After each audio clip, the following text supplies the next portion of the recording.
Good evening, everybody. Welcome back to the AEL University Elite Series. Formal here alongside Jake once again after what has been, well, I hope a wonderful Easter holidays for everybody. Nothing of importance happened within the Rocket League scene at all. No majors or anything like that. I don't know. Jake, how are you doing? I'm good, man. I'm good. I enjoyed the long weekend, as I'm sure you did as well. What did you get up to? Honestly, I don't remember. It all kind of went by as a blur for me, so I think the less said on that, the better. Did catch some matches from San Diego. I didn't watch as much as I'd like. I still need to go back and watch more of the final day, but I just got so dejected after we didn't make top 8 yet again. Dude, at least we won a game, though. I mean, I was very worried, to be honest. You know, that's fair. I mean, it was against APAC, and I think that's going to be a conversation for a couple weeks' time when Spring Split kicks off again. But bringing it back to the AEL University Series, we've seen some interesting matches already in this one. Some, ups and downs and upsets here or there. Maybe this week will continue to deliver. I'm hoping for a sense of normalcy, though. Nah. Last week was hype. That was an awesome, start to at least my experience with the Uni League, but it's going to be hard to top it, honestly. I mean, three game 5s out of 4 was, more than you can ask. I will say this, I am more awake this time around, but before we go too far into it, a big thank you to our sponsors for doing and helping putting this together, for having AEL's back. First, of course, Predator Gaming, the gaming PC partner who provides high-end gaming-focused PC solutions both in laptops and desktop formats, powered, of course, by Intel. A big thank you to them.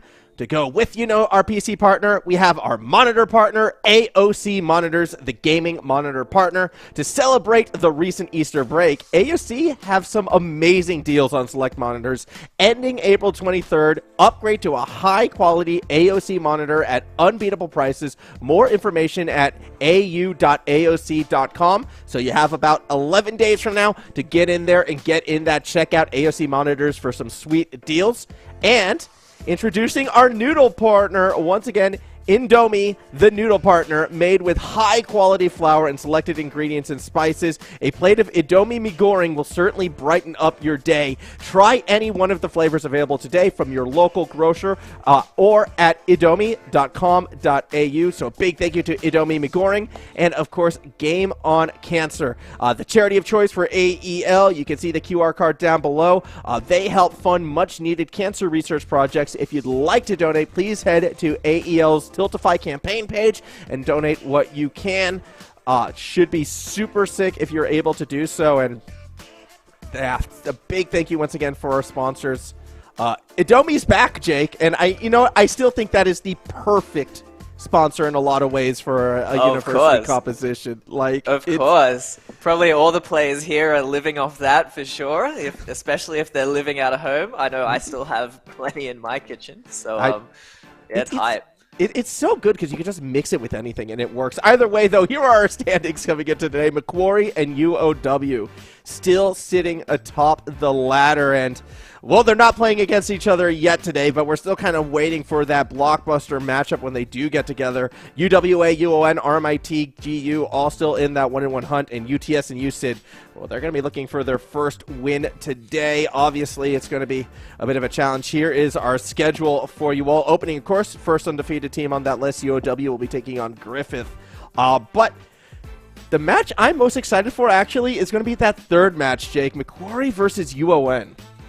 Yeah, I mean, UON had a big win last week, and obviously Macquarie are the team to beat here at the moment, so I'll be excited for that one too.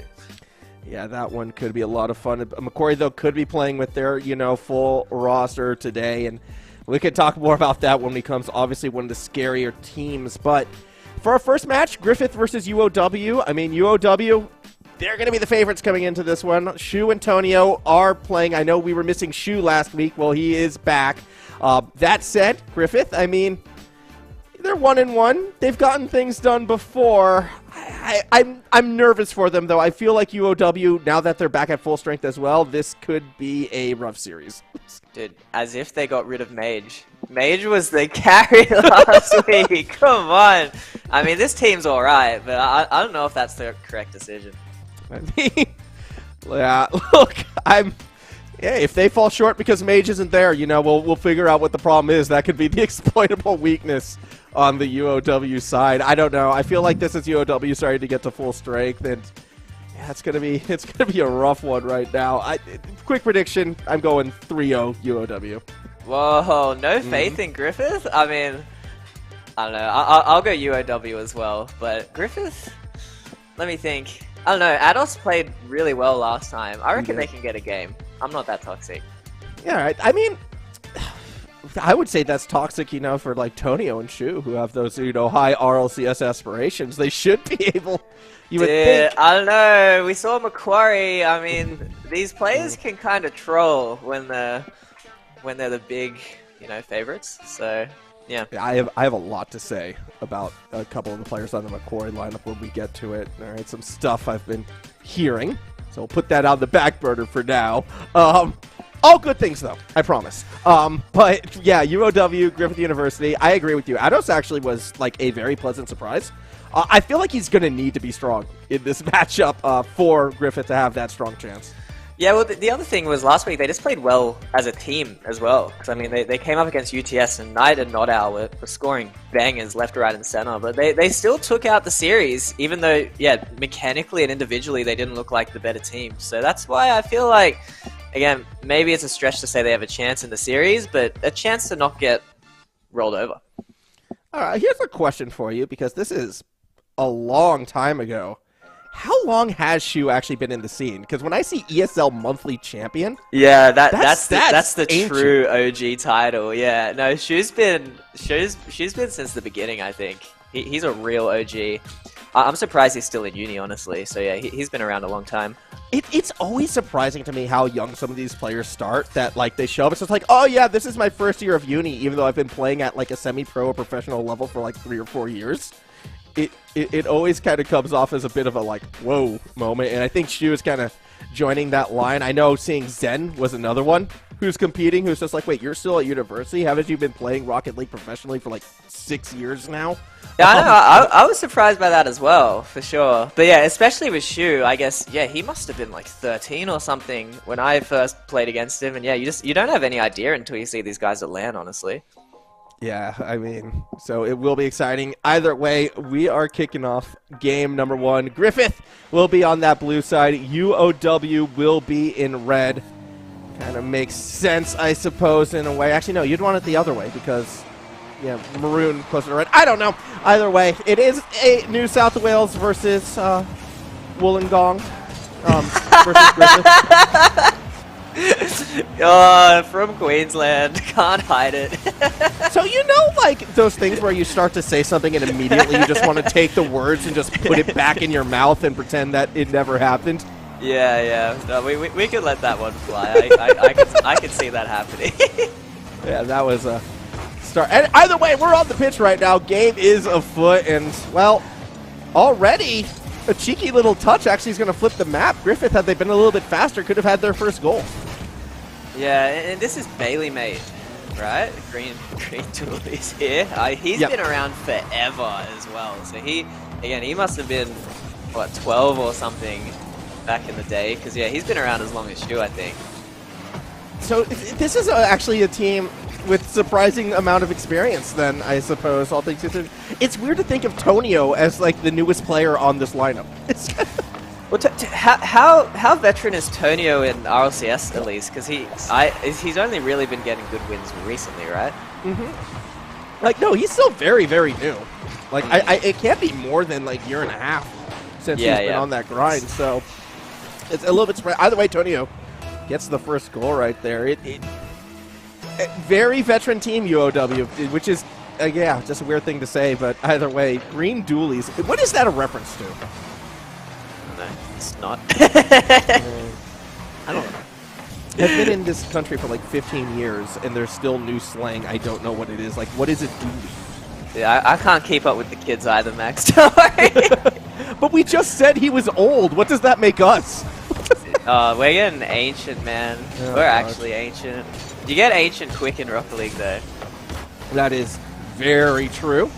I mean, we were kind of called, you know, Shu ancient already, and he's still at university, so it says a lot. Exactly. Either way, pass to Tonio on the inside. They're not going to connect. 2 minutes in, 1-0 lead, UOW. Outside of that one counter-attacking play, Griffith, like, they haven't really had anything going yet. No, this is like... Again, this isn't what you wanted to see if you want to see the upset. We saw Macquarie kind of like trolling and giving heaps of chances, but UOW were just kind of playing boring, just keeping the pressure, not trying anything too fancy, and eventually they're going to score. Yeah, I mean, there's been a couple little mistakes. We saw players bump into each other there, but Griffith just not really in that response position. As Ados actually backs into the boost to be able to try to make the play. Won't be able to. Dooley's down to Shu. Waterfalls it in. However, the defense is able to push it to safety. Yeah, no, a little bit of miscommunication there. Almost getting the freestyle goal out of it. And Green Dooley's actually jumping again for a freestyle. This is what I was saying. Look, they're already having a little bit too much fun. But, I mean, they're only 1 goal up at the moment. Yeah, 1 goal up, but I think until we see a shot on target from Griffith, we'll see, oh my gosh, Dooley's trying to just stall in the air to make that shot happen. Wasn't quite able to find it, but... Yeah, all right, now I'm with you, Jake. I was about to try to defend it, not after that. No, I'm telling you, they've started the trolling already. At least Dooley's has, but we'll see. Again, it is up to Griffith if they can punish it. Yeah, we'll see. Again, eyes would be on Ados, as they were the one who stepped up for Griffith just a week ago. Tonio, open net, but Dooley's bumps him out of the way. Someone's got to reel Dooley's in. Yeah, I know. Dooley's is certainly the troublemaker here on the team, but yeah, they are still up by 1 goal. Obviously feeling very confident, but it seems like Griffith is starting to get their mojo together. Yeah, Griffith could be able to find something, maybe, hopefully. It's kind of hard to say they're in it until, again, we see a shot on target, something which has not happened for nearly 4 minutes in this opening game. Ados looking for washed up. I like that pass. And we're seeing signs of the teamwork that Griffith showed us last week. However, it doesn't work out. And now Tonio with another chance tries to go for the fake. Washed up reads it. Yeah, too fancy. You probably should have just banged that in. And now extremely washed up on the counterattack. Kind of wasted it a little bit. Bit of a missed opportunity there. Ooh, double commit for the diving save. Sleepy got there first, but here comes Dooley's. Back down to Shu, touches in, and it's a 2-0 lead. Yeah, what a pass here. Again, they just make it look so easy when they get this space. Just green Dooley's off the ceiling. Very nice, and everyone too slow from Griffith. I'm glad we saw the replay, because that pass was a lot sicker than I first thought. Yeah, that was sick, I was ready to call Dooley's out for like trying to go for all these trick shots, and then when finally given space, just passes it down. But no, that was a sick pass off the roof. I'll give you that one, Dooley's. That was pretty nice. Yeah, I mean, that's what he's looking for, but again, they're going to start feeling a lot more confident. Now there's 2 goals, 30 seconds left. Now is when you start maybe deciding to have a little bit of fun. Yeah, well, I would argue that, you know, some of them have already been on it. Tonio just super disrespectful with that cut right there, still making it work. And as the timer ticks down, it is going to be a UOW victory here in our first game. Yeah, and really well played from them, just looking absolutely dominant. And yeah, Griffith are going to have to think of a new game plan here because, like, yeah, the big problem was just no real shots on target here. Yeah, nothing able to really piece it together. So, big win for Tonio, Shu, and Dooley's, a.k.a. Bailey Mate, who has opted. Again, Dooley's is Bailey Mate. Just been calling them by the name we see on screen because that's what I do. But, yeah, good victory for UOW. Obviously in control from start to finish. 0 shots allowed. That's not a promising sign. No, that is really tough. And again, you don't get like a big warm-up here. It's a best of 5, and a 3-0 can come by very quickly. Does it actually feel quick in those situations? Oh, it feels so quick, man. It's so sad. Yeah, because like first game you're like, oh, whatever, warm-up game, and then second game you're like, oh, that was closer, let's win, and then you lose your third, and you're like, oh. Okay. Right. Yeah, I don't know. Maybe it's just because like. I like closer series sometimes. Like, for me, the 3-0s sometimes could drag a bit, but that's also... I'm just going back to AEL high school right now when we used to see some interesting score lines where even the 2-0s would drag. Yeah, if they're 10-0 every game, I mean, that's a long series. Yeah, I just feel like sometimes, you know, when you're getting beaten, not having the greatest time, sometimes it could feel like maybe it's going a lot slower than it is just because you want to get it over with, but... I guess that's why I don't have that competitor mindset, I suppose. Can't really go GG next in situations like this. Either way, game number 2 kicking off. Well, unless you're Kuma, in which case you can try and go GG next.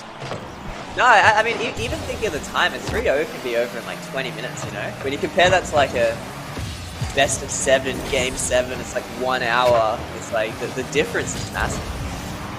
You know what? Like, okay, so this is, I'm going to talk briefly about another game, just because, like, my head is in it at the moment. You know what's crazy to me? Brood War? They play best of 1s sometimes in professional matches. That is insane to me. Yeah, but there's long games, though, right? They're like 30, 40 minutes on average. Oh, my God. No, they're like 12 minutes on average. Great shot, by the way, from Bailey Mate, a.k.a. Dooley's, just stealing away from Eidos off the roof. And gets that pinch in. That actually pinched in perfectly. Yeah, best of 1, I mean, you get, what is it, 4 pooled?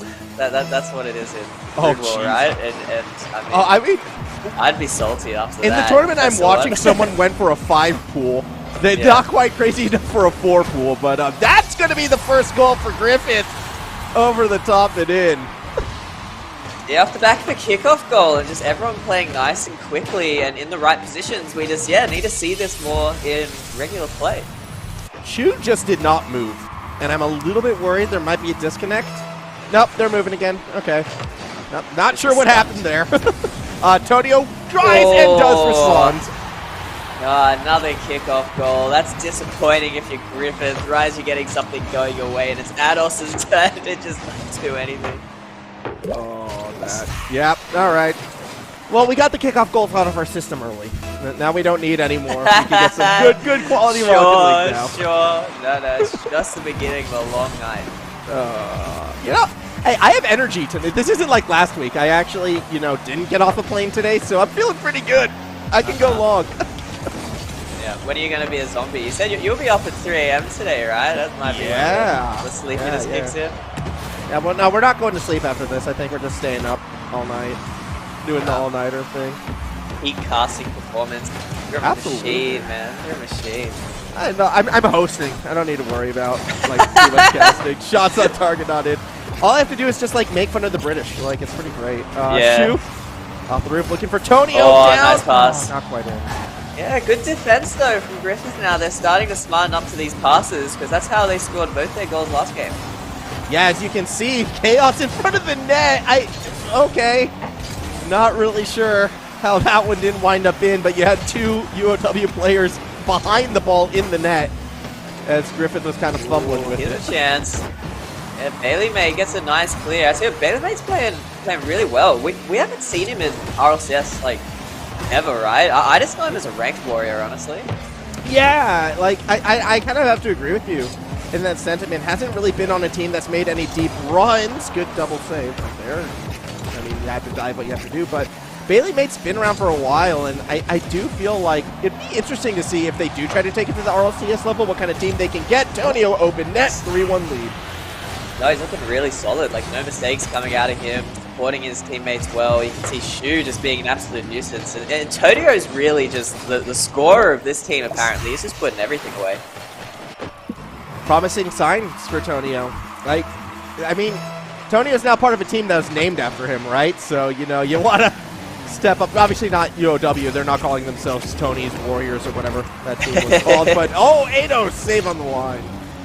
Is that... They've got a clever name. I don't think it's that, but... Yeah. Tonio's going to pop off this season, I believe. So you're joining Team CJ for that? I could never be as hyped as CJ as Tonio, but yeah. CJ's hype for Tonio disappeared. Either way, that was just mean, Bailey. 4-1 lead. Yeah, this is getting brutal. Look how quick Tonio's recovery was, and just passing it to Bailey's up there. He's ready for his teammate, and yeah, it's just looking like they're outclassing in every dimension right now. That's right. It was Tony's homies. Yeah, it's a good name.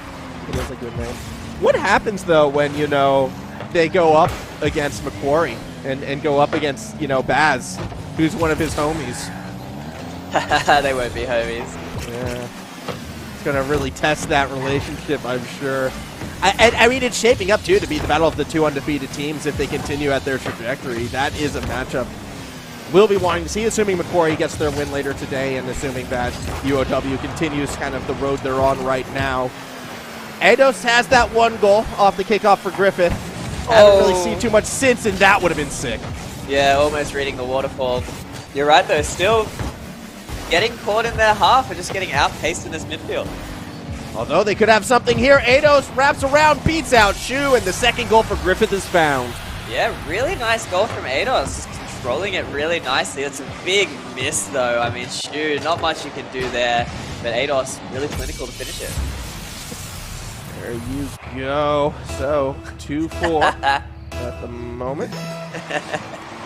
Basincc is a savage, the admin. Extremely washed up, hits us with the ping, and Basinc's like, yeah, it was only for a little bit, mate. Suck it up. And I agree. You should suck it up. Obviously, Basinc's not that rude. I love, like, something about the ping complaint will always be, like, obviously, when playing at this level is a lot different than, normal players trying to climb that ladder or what have you, but the ping complaint, always something special. Yeah, this is going to lead to the pause, so we're going to see where we go from here. Hopefully, Extremely Washed Up will be able to kind of fix their net at this stage, but 4-2, 53 seconds left here in game number 2, UOW. It's 14 shots to 3. Whoa, at least it's 3, though. Let's go. That's way more than 0. So, yeah, no, but I mean, UOW has picked up the pace as well. It's just been absolutely dominating. Yeah, we will see what happens. I mean, I am kind of pushing tab right now to take a look at some of those ping numbers, and Extremely Washed Up is feeling a ping level that I would say will be affecting gameplay, to put it mildly. So this is worthy of a pause right now. Hopefully Washed Up will be able to kind of fix things up and get themselves running again. But hopefully, they'll be able to get it. I also love the fact that, like, Sleepy straight up calling out his team, just like, yeah, go ahead, reset the play. Ados isn't going to make the shot. I know, that was straight savage, man. It's good to see, though, that, like, you know, despite the ping and despite kind of losing in a bit of a roughie, Griffith still enjoying each other's company, I would say. Yeah, no, they have to keep a good mentality. And like you said, they were certainly the underdogs coming in, so they shouldn't be too upset with how this series is going. And yeah, they are, you know, improving, certainly making it a bit closer. But again, short series, might be only one game left after this one. Yeah, we will see what's happening. I mean, still issues with that ping, so even though we've reset the map, we still waiting to see what will happen with there. I do have to question, though, because I know it was very few moments in your career when you came in as the underdog, I feel, Jake. But, like, does it kind of come in with that different mentality when the expectation is, okay, these guys are way better, let's just see what we can do? Does that change your play? You don't want it to be honest. We were always really big on that, where it's like, yeah, you just want to play the same against anyone, honestly. Because, yeah, if you start playing differently for different teams, you're, like, not in your element, or you'll play too scared, too respectful. Like, something, I know, like, Alpha 54, back when he was, like, demolishing everyone, it's like, everyone would be like, wow, he's so good, I can't rush him. And then because they weren't rushing him, they'd give him even more space, and then he'd pop off using that. So it's like, it's tough. You've really just gotta play your game plan. And that's, I think, a big reason why we've been seeing a lot of these younger teams actually find success. It's always the ones who don't play afraid.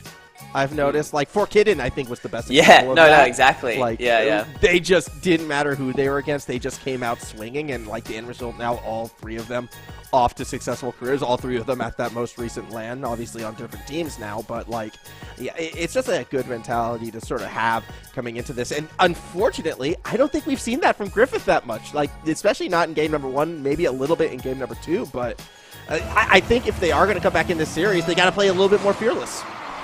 Yeah, but thinking about last week as well, they weren't a particularly fast team to begin with, right? They really won last week based off being really well organized. And it's like, that will, you know, like, win you games when you're on even footing, and it'll win you very consistently as well. But it's like, yeah, if you're not playing at that, like, speed at the top consistently, it's tough to match it once you need to.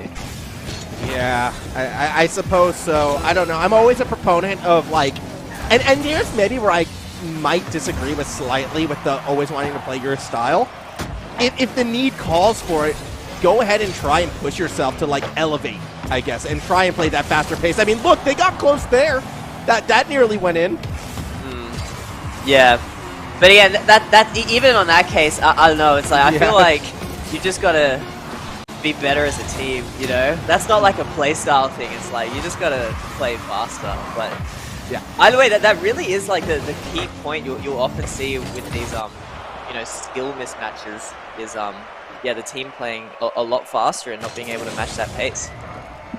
Yeah, and obviously, you know, you see this more in the high school and, like, maybe not in the Elite Series, but sometimes when teams would go up against these super fast teams, they would try to match pace, and that's when you'd get the blowout games because a lot of unforced errors start to occur when you kind of try to take shots above your pay grade. It's a fine balance to try and hit, I'm sure, but at the end of game number 2, 16 shots from UOW, and you don't lose many games when you're putting 16 shots on target. 16 shots is an insane amount. Yeah, that's really impressive from them. And yeah, it's just they're just looking really solid. We didn't see as much freestyling that game. And again, it's just back to, like, very simple Rocket League.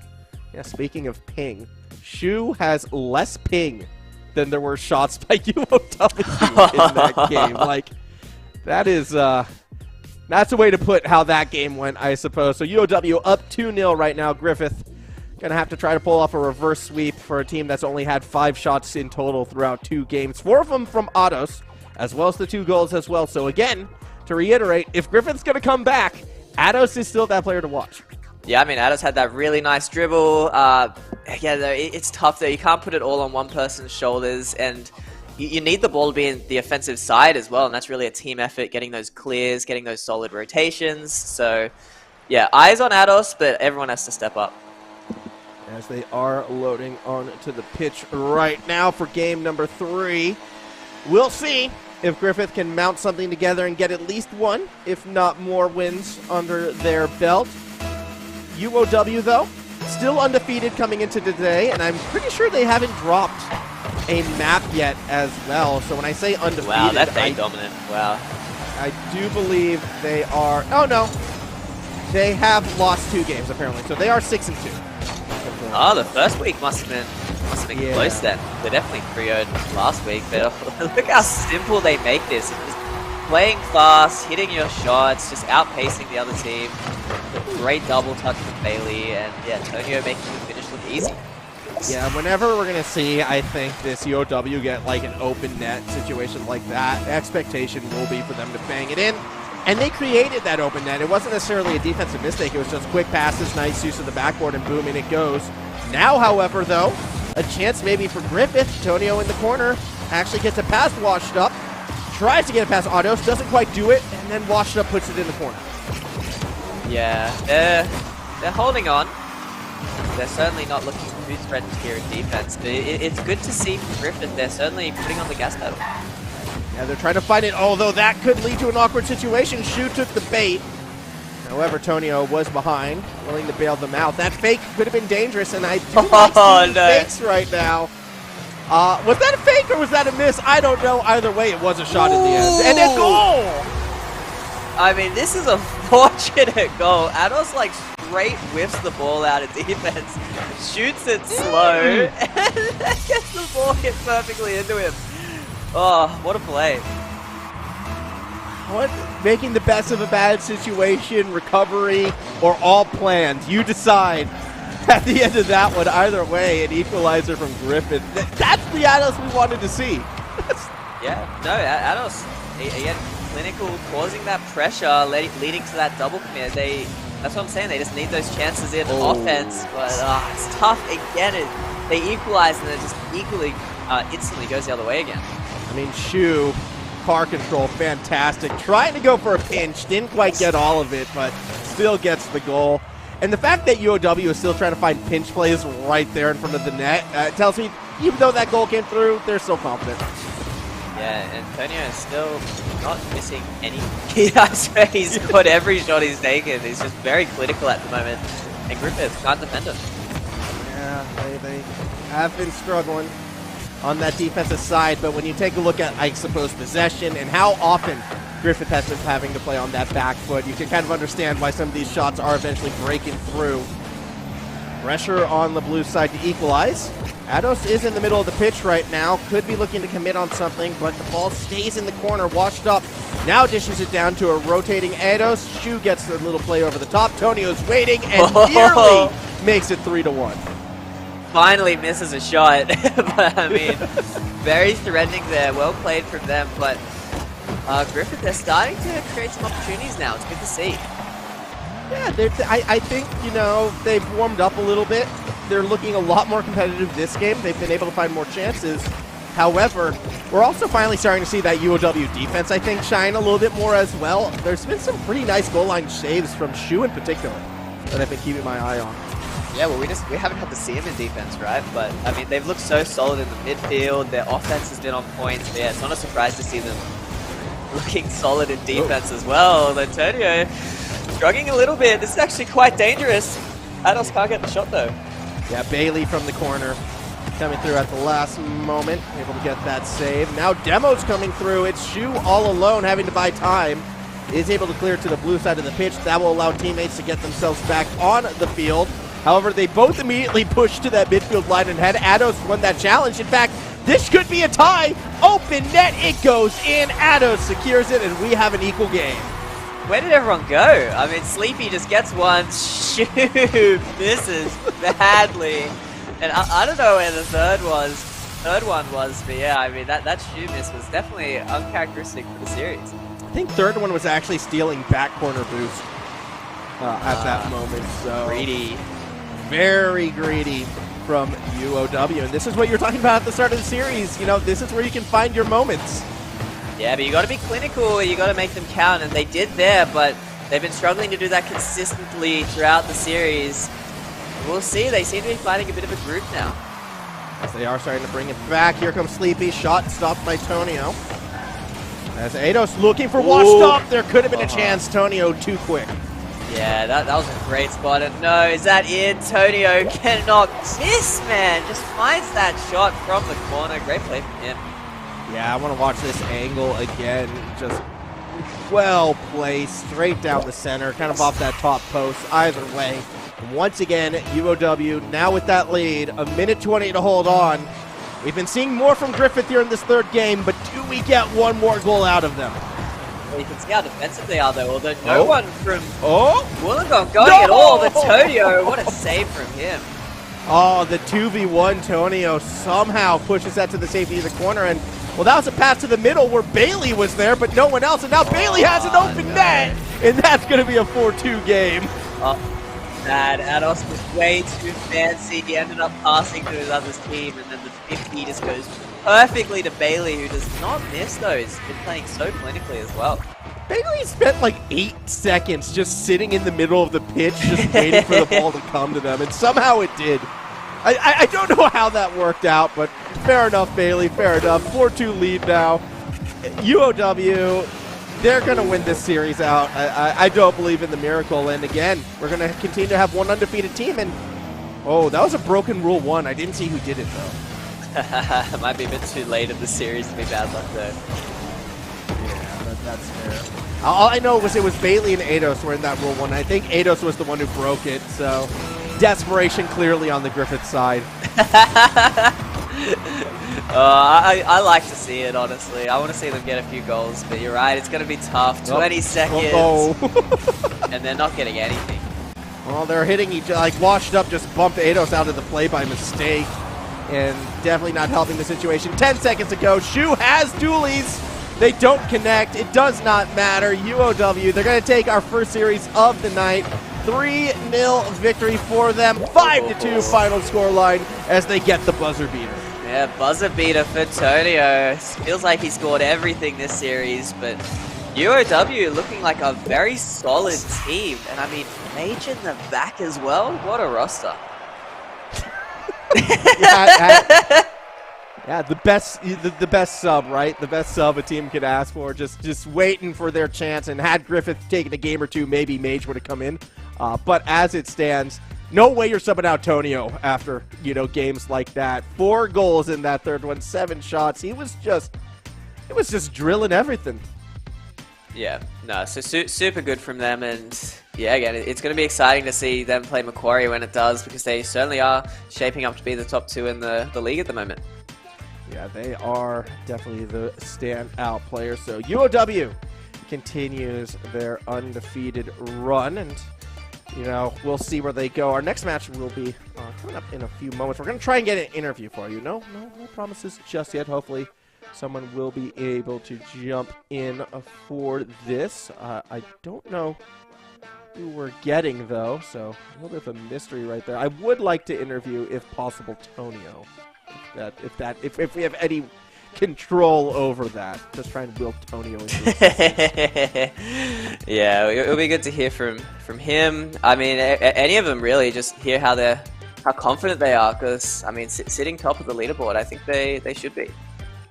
Yeah, I mean, obviously, when you're kind of rolling as you are. I'm just trying to think, for Griffith, though, obviously a tough loss. You drop it down to 1-2. What do you take from a series like that? Like, what can you learn from it? You just got to speed up, man. I mean, it's a big thing for a lot of these teams when they get outskilled. It's like you just can't be getting beaten to the ball that much. It was just UOW had all of the possession, all of the play, just getting some nice goals just from not getting contested in the air or on the ground really as much as they needed to. Yeah. It never really came together. Unfortunately, we couldn't get our interview right now, so we are going to be throwing it to a break. But when we return, it will be our second match. RMIT versus the University of Sydney. Will Sydney get their first win, or will RMIT continue to keep them down? We'll find out in just a few moments.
We are back, Jake and and I think we just jumped straight into it.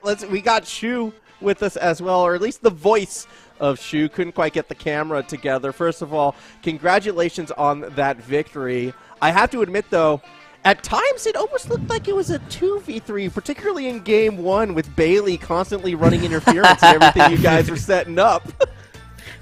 He was pretty much a last-minute sub that we jumped in, we got in, but he's honestly the best player on the team in my opinion. We won AEL with him last year, and I don't know, he's always popping off when he plays in these AEL games for us. And Shu, last week Max was throwing a lot of shade towards Mage. What are your thoughts on that? What are your thoughts on your teammate and the hate he receives? That is crazy, considering we've had a bit of a disaster getting the team together, to be honest. We had people drop out, and then we've had other people that can't play last minute. So it was really nice that Mage jumped in for us, and to be honest, he rotated completely fine, considering his comparative rank disparity with the rest of us. And was actually... Yeah, but mechanically, you know, he was making those big clears off the backboard, I think, and he was hitting the ball fine. I thought it was pretty good. And you Max, still won. You gotta suck it up, Max. He's a GOAT sub. He played awesome. You know what? But I think we finally got to see UOW at their full strength. And I mean, two mages, and your guys' credit, you did win both those games. But I have to feel like right now, like between you, Tonio, and Bailey, this should be that starting roster, I imagine, that you're gunning for moving forwards. Potentially, yeah. I think in the playoffs, we're hoping to have a Ziz back. So it'll be me, Tonio, and a Ziz, I think, playing in the playoffs. Which I think is potentially our strongest roster. Considering, yeah, Ziz has been climbing the ranks. He's rank X now, and he's super mechanical, so yeah, that'll be good. Cool. And how confident are you guys to take it out if you get your dream roster? I think we're pretty confident. I think coming in, we were pretty sure we'd comfortably make it to at least into hopefully the grand final. The grand final potentially might be a little bit tough, but I think overall we're probably the strongest roster. Who would you be looking at for that grand final now that RMIT kind of has their full roster as well? Like, who would be that bigger threat, RMIT or Macquarie? I think probably RMIT with their full roster would be a pretty big threat. But I think overall, me, Aziz, and Antonio will probably be still pretty comfortable. Hopefully. All right, one last question before I let you go. A bit more of a personal question, I think, for yourself as well. Jake and I were commenting on, the ESL monthly champion. How long have you actually been playing this game at, the top level and grinding these tournaments? Oh, I would have started playing competitively early 2017, maybe, or mid 2017. I thought I'd bring out the ESL monthly champ title because I hadn't had it on for a couple of years, and then recently I thought I haven't had it on, may as well throw it on for a little bit. But yeah, I've had that title for a long time. So it was 6 years, Jake. That's kind of what we were guessing. I feel like that's what we were at. All right, well, so were you like 12 at the time, Shu? Yeah, I would have just finished primary school when I picked up the game with my friends on PS4, and now I'm second year uni, so that's pretty crazy. Nice. Good job. That actually, that is insane. I do think, though, I'm going to have to thank you now, congratulate you again one last time for that victory, and hopefully we get to speak more soon. Yeah, cheers. Thanks, guys. Peace out. So that was Shu from UOW, got that win, but yeah, kind of getting the wrap it up motions because we do have another game right around the corner, Jake. RMIT, who we were talking about, now with that full roster, about to go up against USYD, and USYD for a team looking for their first win against RMIT, a team now back at full strength. I feel this could be another toughie for the team in red. Yeah, can we get these rosters up soon, actually? Because I don't actually know what this full lineup for RMIT is. How good are they looking if Shu's scared of them? I mean, you can see right there, Exodus, Kuma, Sweeper. That's a solid team, yeah. Yeah, it's a solid team that, if we were, again, through the eyes of the RLCS, it's like, okay, yeah, this is a team that can make top 16. I don't know how far they would go in top 16, but they could get there. Yeah, I mean, just goes to show how competitive the RLCS is, right? It's kind of crazy to see some of these teams, UOW getting multiple RLCS players. It is kind of all luck at the end of the day, if you think about it. Well, I think these universities need to start recruiting. right? Like Start recruiting players for the paying team. the big dollars, man. Get these AEL championships under the belt. I mean, I know some universities have done scholarships for other games in the past, and if I'm sitting there right now, I'm looking at, like, you know, this Pioneers lineup. They're all in high school currently. They're going to be university age soon. A couple scholarships their way. They come to your university. All of a sudden, you have the best university team, right? Like, Nah, I want to see it. Get the boys paid. yeah, get them going. Get them that education. Get them some AEL championships. So it is. My point is, it can be more than luck if the universities do play that. But as it stands, I mean, RMIT has to be the favorites coming into this, assuming, you know, they stick around for all their games. And maybe it's a little poor form on our point, Jake, but I still feel we reserve the right to poke a bit of fun at Kuma for last week. Oh, of course. No, I'm planning on making fun of him for the rest of the season, man. I mean, nothing like a good old rage quit to, you know, put a target on your head for the banter. So, yeah. No, Cooper's got it coming. Yeah, hopefully, though, doesn't happen again. Did receive a warning from what I was told for what has happened last week, so the expectations are going to be RMIT sticking around. And I mean, again, there was a lot of external circumstances for what happened. Don't need to go too much into that, but what we do need to go into is this match about to start. So pressure on USYD, getting closer to trying to find their first win. It goes back to what we were talking about before with our kind of last series as well, Jake, where it's like you really need to play your own game, it feels like, if you're going to have any chance. But I don't know how many chances USYD is actually going to get to play their own game. Yeah, well, you said, not to point it out, but they're bottom of the ladder right now, aren't they? 0-2. Yeah, it's going to be a roughie for them. Although, like, they did have a close series last week. UN pulled it out in the end. But, yeah, I think USYD, you know, maybe we can see them improving week on week. Maybe. I mean, they have 2 game wins, 6 game losses, so it hasn't, like, really been, you know, the greatest for them. But when you take a look at who they've played against, I mean, they opened up against Macquarie. That was always going to be a tough matchup, and they did stay competitive against UON. So, like, that was tight in that regards. I don't know. Like, I feel like there's probably more to this USYD team than what we've seen so far. And while I'm not picking them to win this series, don't be surprised if they at least make it competitive. No, I hope so. Again, I mean, last week was awesome. We had all the Game 5s. We've already had 1 3-0. So hopefully we're on track for Game 5s to end out the day. Yeah, 3 Game 5s in a row. Ooh, that would be... Yeah, you know, if we get to a Game 5, that risk of the rage quit, I think, greatly increases if we get that far in this one. We'll see how it plays out, though. Here we go. Game 1 finally underway. Pings look good for everybody. Blue side RMIT, red side USYD, and first goal, not from Exodus just yet. No, Blackaglass with a nice save there, but the pressure continues. Look how fast Kuba is playing, but still the goal line saves. They're keeping up. They are playing that defense at the moment, as we're going to watch Cabilio try to fake the play through the corner. Flux in the middle of it all. We'll be able to get to it. I don't know how Biker Glass found that touch. It was a shot, but Kuma back for the save. Yeah, no, they're in defense, and it's showing that USYD aren't just going to be getting pressured all the time. They've at least been able to get a solid clear out, although they are looking a little bit awkward sometimes in defense. They might not be able to get away with that. Yeah, I'm actually surprised they got away with it so far, to be quite frank, although Sweeper's going to have another chance. Wanted to get it to Kuma, but a good bump from Cabilio means Sweeper takes the shot, and that was still just as threatening. I mean, we are seeing RMIT be very dynamic with a lot of their approaches right now. Yeah, no, they're looking very quick, honestly. They're looking quite hungry for these goals. But yeah, USYD, they haven't let one in just yet, but I don't know, I'm nervous watching them. Oh. Double miss into that. That can just happen when teams get pressured like that. Yeah, just too much there. And Sweeper making it look too easy in that 1v1. 1-0 lead from RMIT. And I haven't seen too much from Exodus yet. Doesn't really matter. It has been quite blue side dominant. Yeah, no, it's looking strong. And you can see they're just pressing in this midfield. They're playing very quick. And it's like... exactly what we were saying we don't want to see. You need to be able to match the speed to stay competitive.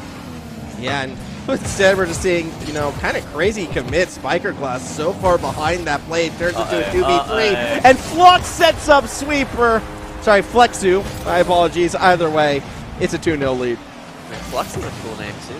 Potential rebrand, but yeah, no, that is tragic. Caught very out of position there in the rotation back, and Sweeper, well punished. And a lot of that started off from sort of an awkward commit we saw out of Biker Glass as well, who, again, one of the more, you know, veteran members of this USYD side. Not really able to get cooking just yet. Do get to see the ball on the blue side of the pitch for the first time, it feels like, and it might be short-lived as the back pass sets up Kabilio. Biker Glass can't get the redirect. Yeah, but it's looking more dangerous now. They can't keep the pressure, though. They're getting these small chances, and then it's straight back to their half. Yeah, straight back and forth play. A Sweeper pops it up over the top of 2. And now Kuma will connect with Sweeper, turn it into a shot, and that's a 3-0 lead. Yeah, it looked like he was just getting in the way of Sweeper's highlight play, but no, he was very quick to that, got the nice angle, gets it in himself. And it did look like Kabilio could have gotten there had, you know, Sweeper been the one who stuck with the play, so good little connect from the RMIT side. And they're definitely, like, Kuma and Sweeper, it's kind of turning into the two of them putting on a show right now. Exodus kind of more in that third member role. This time sets up Sweeper, and all right, I think it's time to get comfy, Jake, because this could be a long one. I think it's time to go to game 2. Yeah, this is just not working out here for USYD. They're getting absolutely demolished. Despite some signs of life, they just cannot keep the goals out. Yeah, I mean, they've had a couple brief moments, but already it feels like game 1. This is what I was talking about before, back in our last series, where, like, sometimes, you know, doesn't a 3-0 start to feel like it drags a bit? This is looking like one of those series that could drag unless USYD turns it around. Yeah, no, we're going to need to see USYD pick up the pace, or maybe RMIT start to make some mistakes themselves, but they're looking rock solid at the moment. I mean, and here's the thing, though, as well. Like, when you look at, you know, our 2 undefeated teams, Macquarie in particular, you know, when they kind of start to get a little overconfident and try to get flashy with it, because of what happened to RMIT last week, I don't see them doing that. Like, I feel like if any of these, like, sort of favorite teams is going to show no mercy, it's going to be this squad right now. Yeah, I think RMIT, yeah, they're looking to not make this a close one for sure. And, yeah, playing very strong and looking really solid with this renewed roster. That they are. As Kabilio will take it across that middle of the pitch. Has flexed across the middle. Wasn't able to find that pass. Biker Glass steps forward, spikes it down, but with both other attackers rotating back, possession's lost by both teams as Exodus swings and misses. Sweeper does get there first. Yeah, Sweeper kind of cleaning up the mess, but the attack continues. Kuma gets a chance. It's well saved by Kabilio, though. And now Flex is going to take it back up the other way. This could be dangerous. Kabilio's shot going to be saved on the line. Good save by Sweeper. Yeah, again, they're just not getting pressured. As soon as it gets to their half, they're just instantly getting it back. And, I mean, these counterattacks, they are looking threatening. Flexu getting a chance, but wasting it. Yeah, couldn't quite get that beat. Biker Glass, however, will lob one up. Collected by Exodus off that backboard. And, okay. Not really sure what Exodus was trying to do with that one there. Yeah. No, they're starting to get pressured now, though. It's looking good for USYD, but look how deep they are. Again, just giving up that pressure. Yeah, I wonder if the 4 goals have maybe put them kind of in a bit more of a defensive mindset when you give up, like, a lot of points that quickly. They might be quick to rotate back, but, I mean, you have to give them some credit. After that explosion of goals at the start, I thought we were in for a long one, but they have done a good job, you know, increasing the tempo, creating more opportunities. Game 1's gotten away from them, yes, but USYD is showing more signs of life, especially in the second half of this game. No, you're right. In the second half, it's certainly, yeah, it's just been a nil-all game. They've looked good. They've kind of kept it 50-50, but it might have been RMIT kind of putting their foot off the gas pedal a little bit. We'll have to see at the start of this next game if they can keep up this good pace. We will find out as soon as the ball hits the ground. Sweeper, the one who gets that last touch. RMIT takes the first game, comfortable 4-0 lead, but the second half, a lot more intriguing than the first. I mean, look at the shot count, nearly even. It was only 7 shots to 10.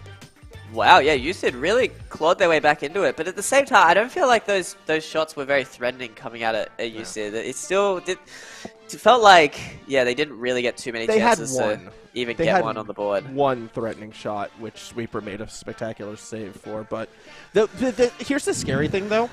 Exodus still hasn't really thrown their weight around. Like we saw on that scoreboard, Exodus kind of playing third man didn't do too much to have an impact on that first game. Exodus is still a super strong player, so RMIT, like they still have that X factor if they continue to get pressured like they were. Yeah, I mean, he didn't have to, right? Up 4 goals, certainly chilling, but let's see, it's all evened up now. USYD have a chance to maybe get an early goal to help bring this game home. Yeah, Glass was close. Couldn't quite put it in, but Cabello cutting it off at the middle of the pitch. Sweepers there, has Exodus underneath. This could actually turn into a shot. Did look like a midfielder, though, got in the way, and USYD continues to hold the fort. In fact, they actually get the ball back to the blue side. Yeah, again, you can see still just not maintaining that pressure. I'm not sure what it is. I think it's just the like very deep rotations they're doing. They're maybe playing a little bit too scared. Maybe, perhaps. I mean, we have seen teams, you know, find success with these deep rotations in the past, but that usually requires the other side to kind of make that unforced error to like really capitalize on a counterattack. And RMIT haven't really been doing that. Sorry, this is not the best aerial out of my glass. It was tough, but yeah, you can just see they're just not very pushed forward, not looking too hungry for the ball. Here's a chance from Cabello, but still too slow. Still not quite there as Exodus continues to push it forward. Into the corner we go. Now off the backward, doesn't get the bump. Could have been the go-ahead goal. Still, when you compare this to, you know, the start of this series, well, still 0-0, and I mean, this is what you want for USYD to keep themselves in it. Now a chance for a counterattack again. Flex can't make the read. Yeah, they're looking better though. Here's completely open net, but Flex who doesn't see it. Now again, the pressure does not continue, but I tell you what, they keep finding these chances now in game 2. Yeah, and this is what I was kind of like trying to get at before. I mean, USYD, we know they have more to offer despite being at the bottom of the ladder. They've just had a couple really tough matches, it feels like, and they were one game away from winning last week, and nearly Cabello puts one through right there. So they're getting faster and faster, more and more confident, and now RMIT, like, they've only been able to put 3 shots on target. Like, they have definitely been stifled a lot more than what we saw in our opening game. Yeah, well, RMIT are kind of having the same struggles now. Neither team are able to maintain pressure for long periods at all. It's just instantly going back to the other side. I feel like eventually, though, Sweeper's going to put in an own goal. Exodus barely gets there in time. That was close. Yeah, that was questionable, man. Don't know what was going on there, but Exodus somehow saw the danger and saved the day. Yeah, that spooked me. It looked like it was nearly a pre-jump save from an own goal attempt. That can't be what they were planning. The point I was trying to make, though, was eventually RMIT, I feel like they're going to get the demo game going if USYD continues to play as far back as they are. Like, that's got to be the response, no? Yeah, that would be a great response. It's generally tough for teams to turn on demo mode unless you know them to be kind of like that. A lot of players almost forget that demos are a thing, honestly. Maybe. It's just, it is a way, I think, to just kind of like break the line, I suppose. 100 seconds left in this game. Still 0-0, and if USYD can put this goal in, they could take this game! The shot from Cabello hits its mark, and USYD up by 1. Yeah, Cabello, right place, right time here. Glass finds him, and I mean, great reactions there to get it in, and Kuma almost there in time, but not quite. And USYD, they can keep the score line. They're poised to take game 2. Yeah, and that would be a little bit of an upset in and of itself right now. Pressure on the RMIT team to respond. Still have a minute and a half. And again, this team put 4 goals on in the first 2 minutes of play. Not seen a goal since, so wow, what a turnaround. Yeah, starting to be a little bit concerning maybe for the team in blue. As they're able to kind of collect the ball on that sideline. Really awkward positioning, actually. The entire middle of the pitch up for grabs. And we are going to see USYD try to find it. Oh, Flex doesn't get the shot. Oh, what a play from Cabello, and then it ends in their net. That is tragic for USYD. Oh, so desperate to make it a 2-0 game. And that could have put game 1 away, but instead Kuma, a straight shot down the middle. Too over-eager from the USYD side. And what has me worried, Jake, is, well, now they're going to be even more encouraged to keep players far back. Yeah, Biker class, the one opportunity to, yeah, where it was a mistake to push up. Couldn't find it. And you're right, it was just over-eager. Yeah, big mistake, just letting maybe nerves get the better of them. But they're still in it. I mean, it's all tied up, but we're certainly getting into golden goal territory. Oh, here we go. It was a 2v1, but Exodus doesn't quite find the drop pass they were looking for. All three members of RMIT are kind of clumped together. They want to slow the pace down. They're not able to. Exodus barely able to get behind that ball, but is still going to be under some pressure to make the play. There's the bump. Flux is in the middle. Here's the setup. Too weak. Now it's going the other way. The net could be open. Biker Glass, do you get there in time? Just. And it does look like we're going to an OT. Yeah, Kuma barely able to get that on net. Ooh, dangerously centers middle, but no one has any boost, and we have our first overtime. First overtime of the night, and it's such a critical one for the University of Sydney. They're going to get the first shot at it, but Biker Glass doesn't find the power they need, so we go back the other way. Kuma has Sweeper in the middle, has Exodus in the midfield. Where do they take the ball? They're going to try to drop it down to Sweeper. Flux beats him to the play. Yeah, they keep it out, but you can see they're starting to get their pressure back now. RMIT starting to look a little more confident. USYD is certainly in this. Cabello had an open net and just missed the ball. Oh, really? That was a little awkward. Now Sweeper with the chance over the top of Flux. Biker Glass, no! And there it is. That's going to be the game. 2-1 in favor of RMIT. Oh, you can see it coming. It was a really difficult read. He was in two minds as well. Drive up the board, jump from the ground. That is tragic for Biker Glass. That might give him some nightmares. Oh, it's the high-pressure situations of overtime. You never know how it's going to play out, I suppose. But Kuma gets the 2 goals. A little bit of a comeback for RMIT. They're back on the scoring side of things. Only 9 shots in total that game. I mean, I liked how USYD played it a bit more, obviously, this game. They were able to get a bit more attacking pressure. The defense looked a lot more confident. Just a bit unfortunate they didn't get that win. Yeah. All right. I've got an argument to convince you that best of 5s feel short, all right? Think about, in a best of 7, how important it is when you go down 2 games to win that third, right? It's 2-0. We always say you need that timeout, right? You need that timeout. Yeah. You get the exact same situation in a best of 5, but after the first game.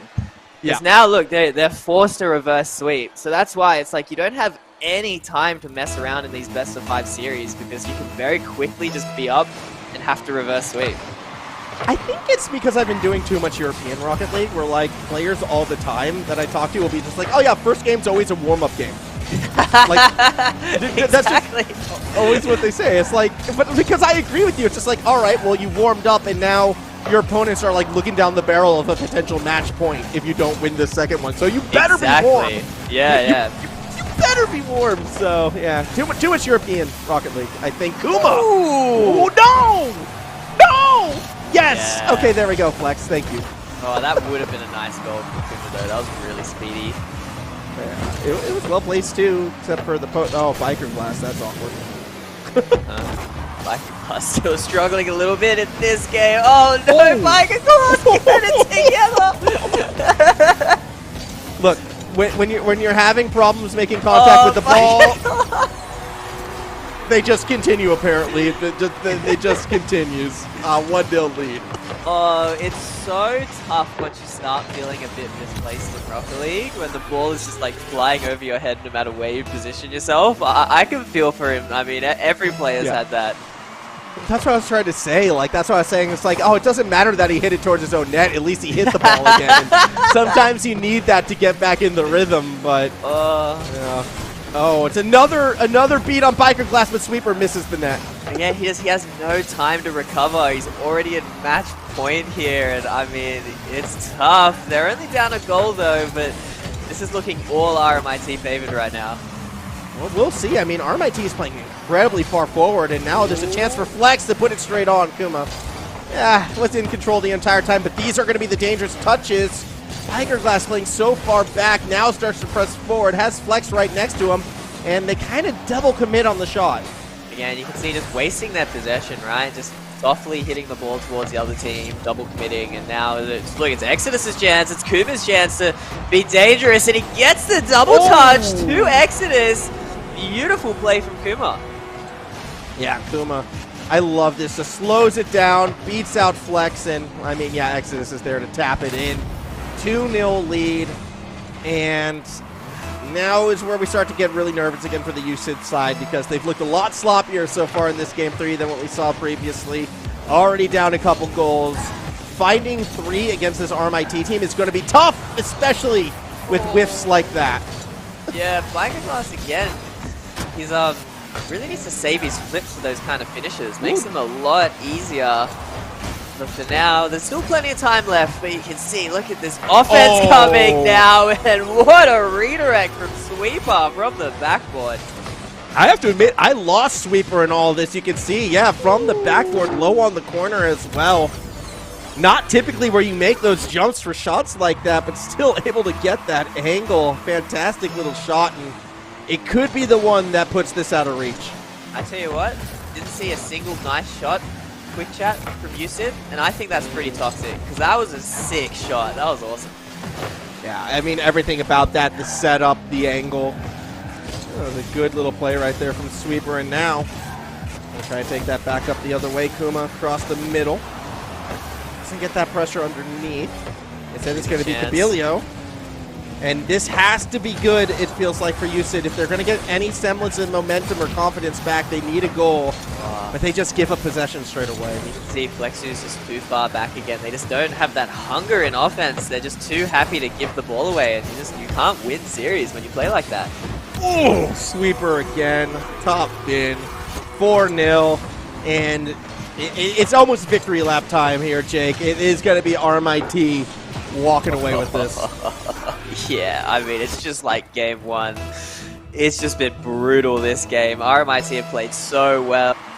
They're scoring great goals, playing fast, and now it's falling apart for USYD. And it's a little bit of a shame, too, because, I mean, USYD, they looked competitive that second game, and I know you kind of said it when Biker Class missed that backward in the overtime. You're just like, oh, that's going to be a tough one to recover from, and I was like, yeah, well, I mean, they were competitive.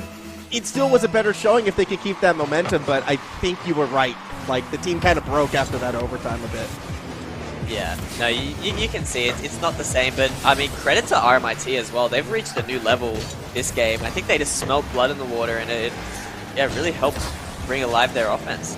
I mean, there's a reason why Shu said that this team is a scary team to come up against, even though they're 1-1. Like, this is a strong lineup, and you just can't afford to make misplays like that when you're going up against the best. It's like you got to take your best shot. We saw it in Game 2 from USYD. Oh, maybe nice we'll pass. see it here. Sweeper barely makes the save. Come on, Sweeper. Just let it go in. That was sick. Do I give him the pity goal? Give him the pity goal for sure. I mean, don't make it obvious you're giving them the pity goal. But give him the pity goal, man. Come on.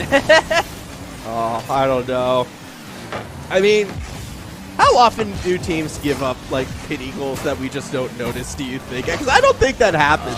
I don't think that happens ever, man. Rocket League players... Well, actually, look at Exodus. Okay, there we go. He was just sit. Yeah, that's the pity goal. Maybe.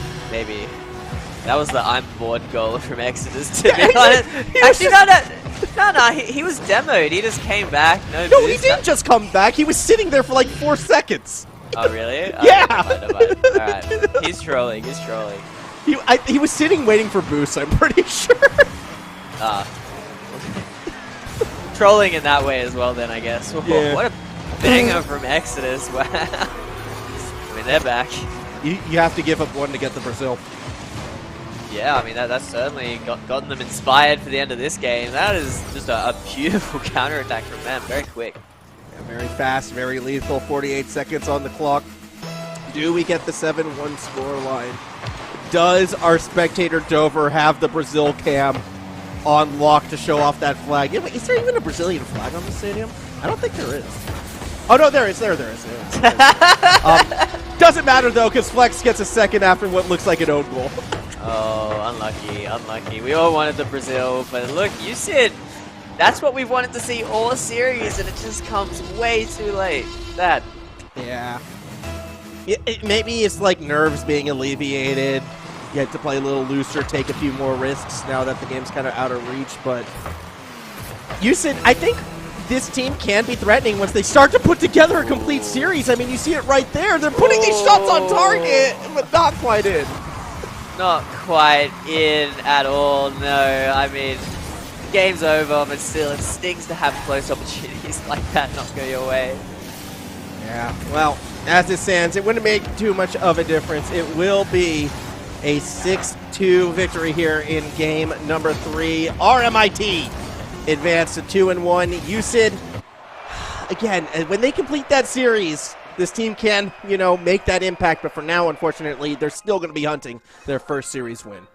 I mean, USYD look great, honestly. They're the best bottom of the ladder team I've seen in a while. Definitely, like you said, rough matchups up to this point, but I think for sure we're going to see them get stronger through the season.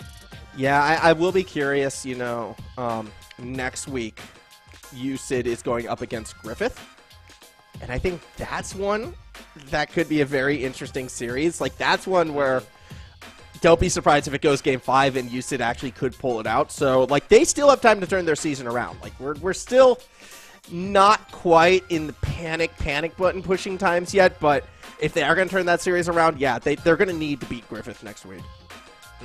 No, I believe in them. I reckon they look good, but yeah, you can see RMIT with their main roster, they look really solid as well. That they do, but we will be going to a break right now. When we come back, we'll get geared up for our third match of the evening. Macquarie looking to continue their undefeated record against UON, promising to be a banger. Stick with us. More Rocket League when we return.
halfway through today, and we've already had two, I want to say, you know, pretty one-sided affairs thus far. Favorites looking strong.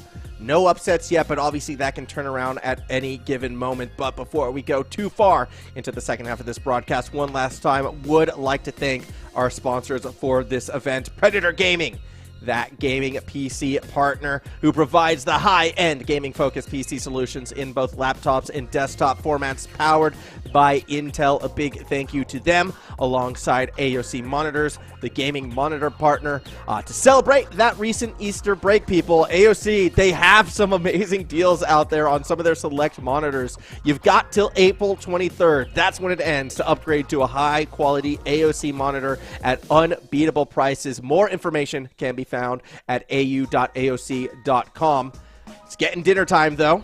I know you're getting hungry. I certainly am. Indomie, the noodle partner of this event, they've got your back. I mean, made with high-quality flour and select ingredients and spices. A plate of Indomie mee goreng will certainly brighten up your day. Try any one of the flavors available from your local grocer, or you can find some at indomie.com.au. Personally, I like to get a cheap steak, slice it up, butter it up, use that, kind of put it with the Indomie. Fantastic stuff. And, of course, Game on Cancer, the charity of choice for the AEL, who fund much-needed cancer research projects. If you'd like to donate, please head to the AEL Stiltify campaign page. You can use that QR code down below to get to it.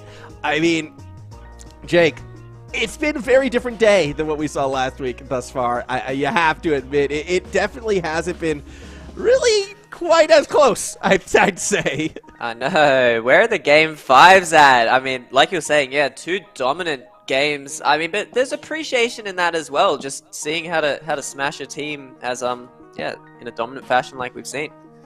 Well, I think one of the reasons why we saw, you know, a stronger performance, at least from that RMIT side, is the fact that we had the full RMIT team here, and we actually have Exodus now with us, joining us for an interview, and with a little friend in the background as well. But Exodus, first of all, have to admit, it's good to see you actually show up full team here today. What happened last week? Where was everybody? There was a bit of IRL commitments, unfortunately, but thankfully, even though last week wasn't the result maybe we would have hoped for, we did get some subs that we were appreciative of. But yeah, back in full swing this week, laughing all the way through it, as you might have been able to tell based on the gameplay. But yeah, it was good. No, you guys made it look dominant. We had Shu on earlier. He said he's a little worried about you guys in the grand finals. Do you back yourselves to get to there and maybe win the whole comp as well? Yeah, he very much should be. We are the reigning national champs after all, so I hope he's very scared. But it's a great competition, and yeah, really enjoy playing it with really good friends of mine. So yeah. So I asked this not in any place of disrespect, but kind of more just like game one, you were quite invisible that game. I think you finished with like a 48 score or something like that. How comfortable is it to be able to kind of just sit back then in games like that and just let your teammates take care of everything? Oh, I have absolutely full faith in Sweeper and Kuma, particularly in matchups like this where it's a little bit more one-sided. It's actually, it's ironically more of a catch-up for us because we all sort of get busy with life throughout the week, and to come on and play together, it's actually more of a laughing fest than a series sometimes. So yeah, I didn't have any issues playing with that, and it seemed like Sweeper was trying to be more of him than he was a teammate. So if that's what makes him happy, then I'm happy to be supportive for him. Cool. And then last question from me, yeah, who are you most scared of in the comp to possibly take away your reigning championship? I was just looking at Wikipedia actually and saw Luna, Baz and Zen, and I love Zen with my whole heart, so I'm very scared to face off against that roster. I've known Shu for a long time, and I know he's a very strong player as well, so I think he's probably not giving his roster enough credit, but I look forward to probably playing those two teams the most.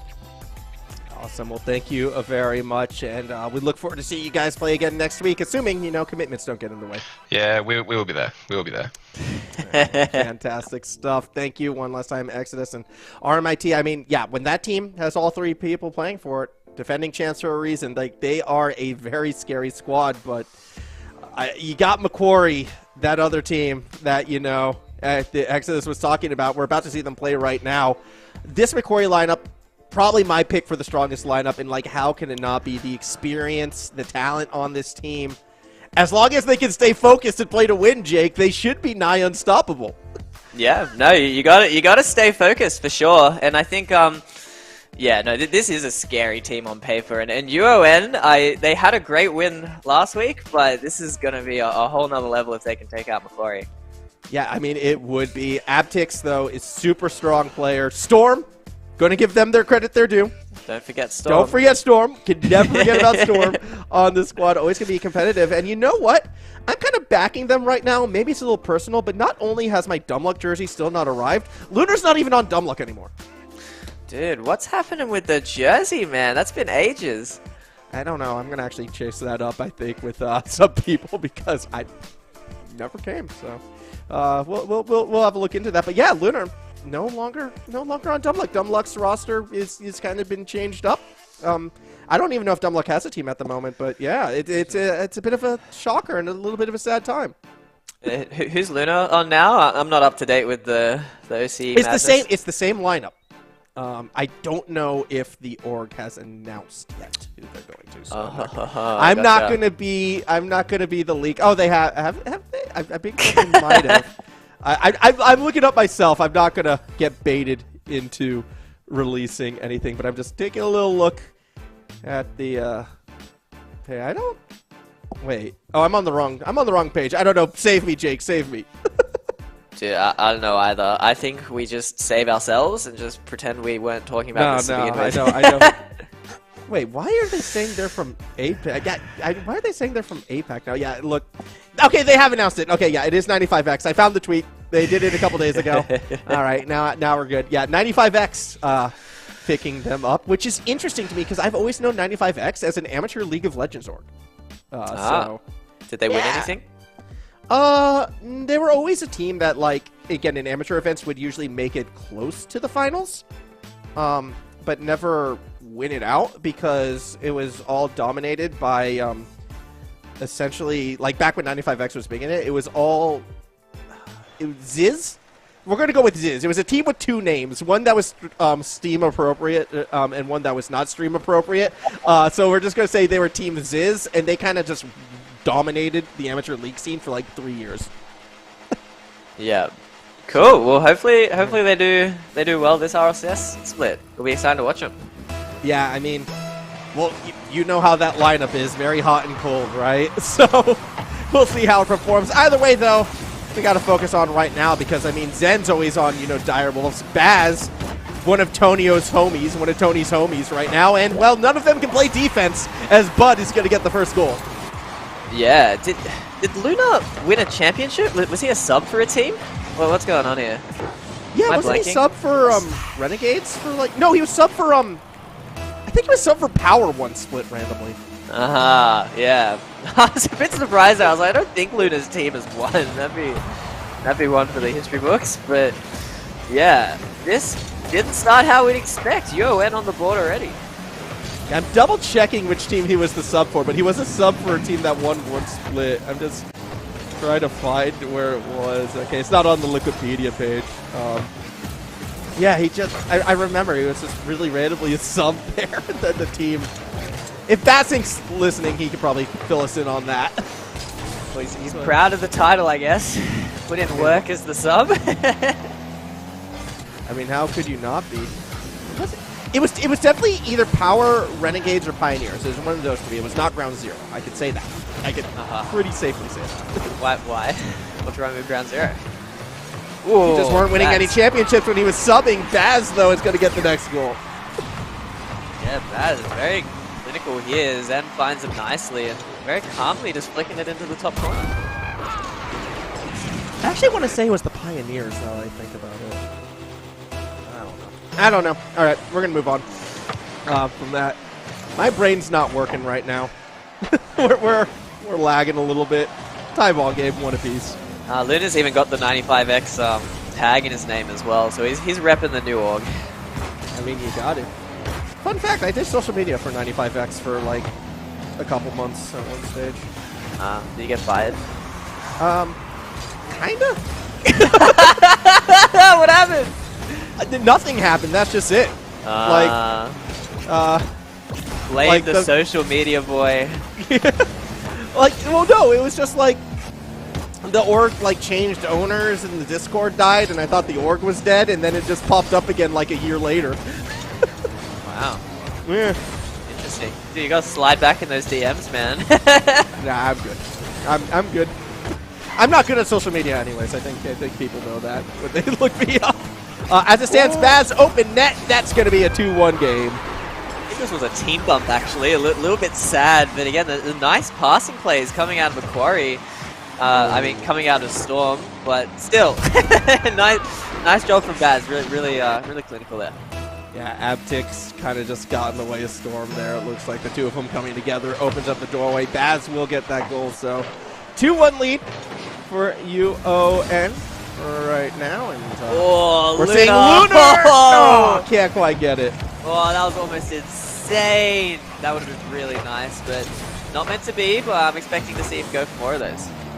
Yeah, I have to agree with you. I think we will be getting a bit more because, I mean, that's Lunar's playstyle, right? Like, he likes to get flashy, likes to go for those trickier shots at times, and has the mechanics to back it up, so. Oh, the free jumping started. Zen's already in the air.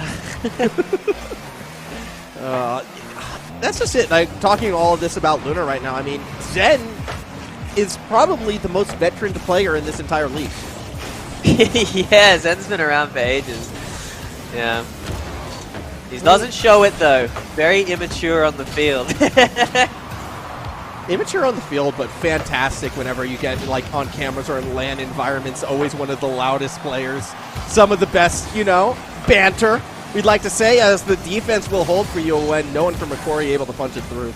Yeah, no, Zen's hilarious. So great to see him around. Hopefully we'll hear from him in a few interviews, but his team's got to win this series, and he keeps pre-jumping, and that might not be the way to do it.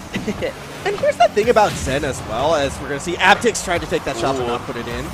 Quite close. But Zen has put a lot into the Rocket League community, like, as a whole, I feel like. And I don't think he gets enough credit for it, personally. And I could be a little bit biased, but, like, from personal experience, when I first started, you know, getting into the casting and getting more and more involved, Zen was the person who directed me to, like, the best streams to watch, the best people to get in contact with and all of that. Like, super supportive in that regard, so, and it's just a testament, like, he was 19 at the time and already so ingrained in, like, everything, and the fact that he's still kicking now, fantastic. Still kicking.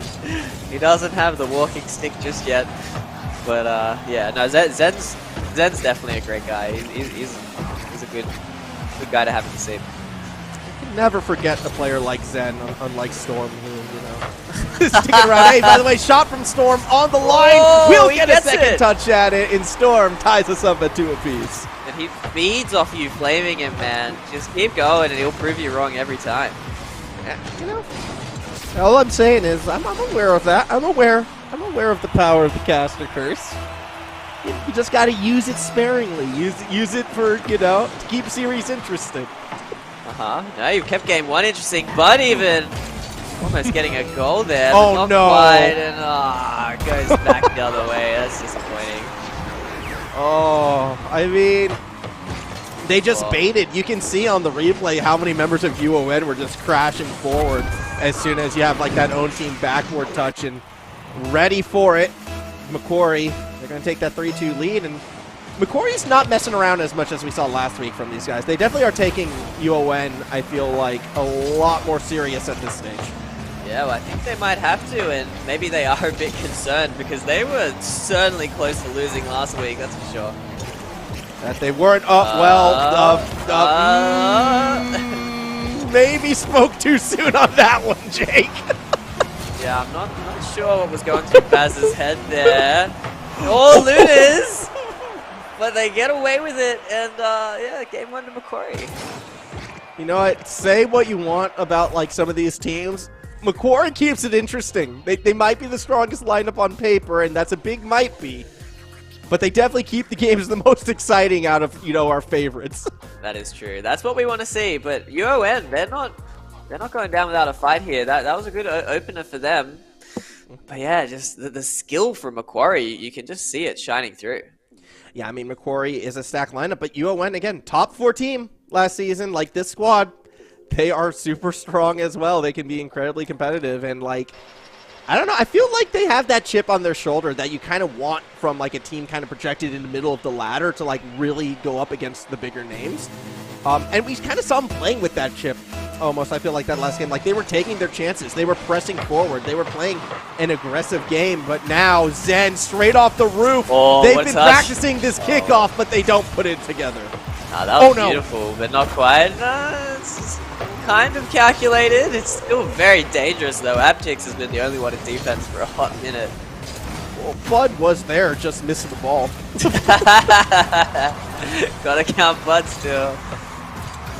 Yeah, gotta account for everyone, but that was a cool kickoff from Macquarie. I'm a little bit sad it didn't like pay off, because that would have been a highlight play for sure. Yeah. No, I mean, these guys are gonna get the clips. You can see Zen's looking for it. Again, they're really freestyling out here, and I want to see UON make him pay, man. Don't let Zen get away with it. Yeah, because here's the thing. Like, we're talking about, you know, how fun these players are, how nice they are behind the scenes. They're definitely the heels, I think, of this event. Like, they're the team I think people probably are going to want to beat the most because of how flashy they start to play, how freestyle-y they get.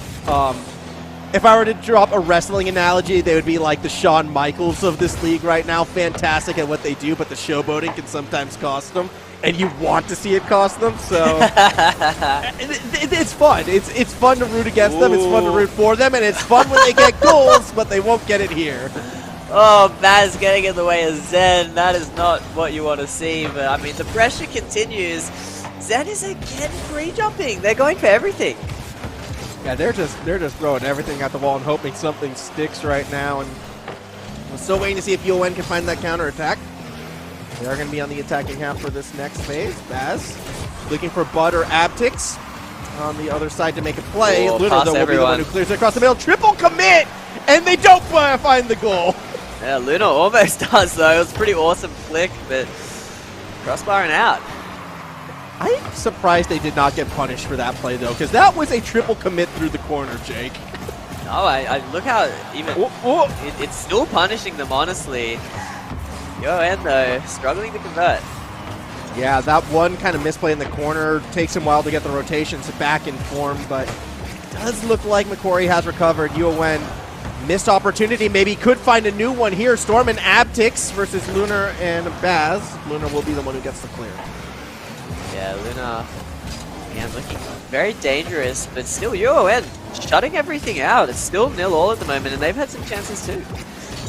Yeah, they are trying to put this one in. 2:15 to go. Lunar through that corner, has Zen underneath. Off the backboard, do we get that next touch? No! Lunar instead kind of puts it out in front of the box, and I'm surprised we haven't seen a goal yet this game. Yeah, no, this has been jam-packed with action, but both sides looking solid with the defense. Here's a triple pre-jump. Doesn't work out. Come on, UON, get the counter-attack. But look, Macquarie are being very quick with their recoveries as well to make this work. Yeah, that they are, and like, again, it's kind of similar to last week, right? Where it feels like at any given moment, Macquarie can kind of just put that hammer down. But if they wait till it's too late, you never know. Then looking for Baz, doesn't connect. Yeah, no, not quite. But again, UON, here's a big chance, actually. Oh, it's cut out. Not working just yet. Oh, it's awkward, but leaves it for Storm. Neither team still figuring out what's going on. Oh, just a couple whips, and there's a chance for the counterattacking play. Again, if UON just been that little bit faster, that could have been punishing. Here comes Abtix, shot! That's gonna be in! Zen too slow on the squishy. Yes, Zen fancy in defense as well. That's a great play from Storm, pass two, and Abtix just powerful shot, getting it past everyone. And now, with a minute 2 remaining, Macquarie, does that sober up their playstyle a bit? Do we see them try to be more conventional? Or do they go for a double off the kickoff? Here comes Lunar, there's the second touch, but Storm has the save. Yeah, but look, the pressure, it's going to start mounting now, but UON have still looked solid. And yeah, this is what Macquarie kind of put themselves into, messing around so much. Now they're in a tough spot. Almost late in a second. Here we go. Storm, again, looking for that backboard. Has Bud across the middle, but instead the ball goes the other way. Abtix stops Baz from finding the open net. Lunar now in that corner, but you can see UON, they did a great job and still doing a good job for the most part of keeping the ball on the blue side. Big miss by Bud. Yeah, but they're keeping it controlled. You can see the rotation's a bit slow and awkward for Macquarie, but oh no, some last minute panic and a goal out of nowhere for Zen. Great shot from him. Here's the thing about, you know, the great wrestling heels. When you think you got them, when you finally think you have them pinned, they always kick out at that last minute. Macquarie may have just kicked out right here. 13 seconds. Game is still tied. Kickoffs can be wild. Does UON have it in them? Abtix on the hunt, has Storm. Watch for Bud across the middle. No, it's going to have to be Abtix with the cut. Ooh. It goes through with 4 seconds to spare. Let's go. Nice kickoff goal. And again, it's Storm making the plays. What a bump from him. And Abtix again with a nice finish. Well played. Ball coming off Lunar a lot faster than it did off Abtix as it stands. We saw a unique kickoff at the start of this game. Do we have something special here? Baz underneath actually keeps it alive, but Bud gets the dunk that should end it. Lunar in desperate times can't make the save, and UON ties the series up. Wow, and of all games to not be a 3-0. I mean, UON not rolling over without a fight here. Very well played from them. And Macquarie might have to stop pre-jumping everything. I don't think it's in that DNA. I don't think it's in their blood. This is what they do. And yeah, we're going to be going to, you know, at minimum a game 4. If this continues, I could see it going game 5 as well. And here's where I start to get a little bit worried. Is Baz, who is, you know, a younger player comparatively to Lunar and Zen when it comes to, like, sort of that RLCS experience, are they going to pick up trends from this Macquarie lineup and take it to Tony's homies? Like, is the well being poisoned by these two? I wonder.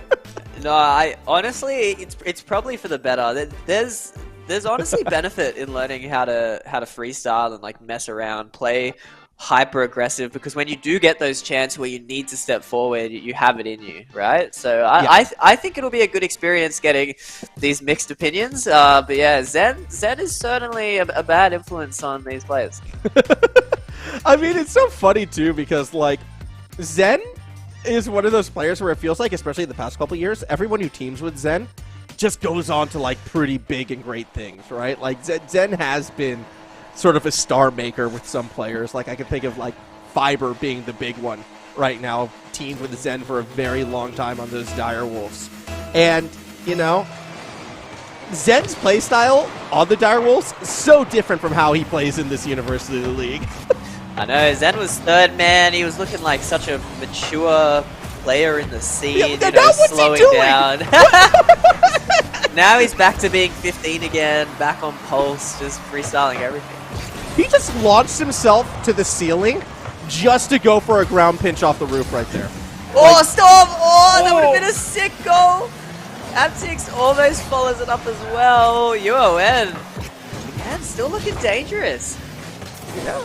I mean, if there's going to be a team to punish, UON could be that squad. Like, I feel like this is the team that, you know, some of maybe the more overconfident players would overlook. But UON, as a school, they've had plenty of success here in AEL. They've always kind of been that giant killer blood, the chip on their shoulder. This is not a team you can afford to look past.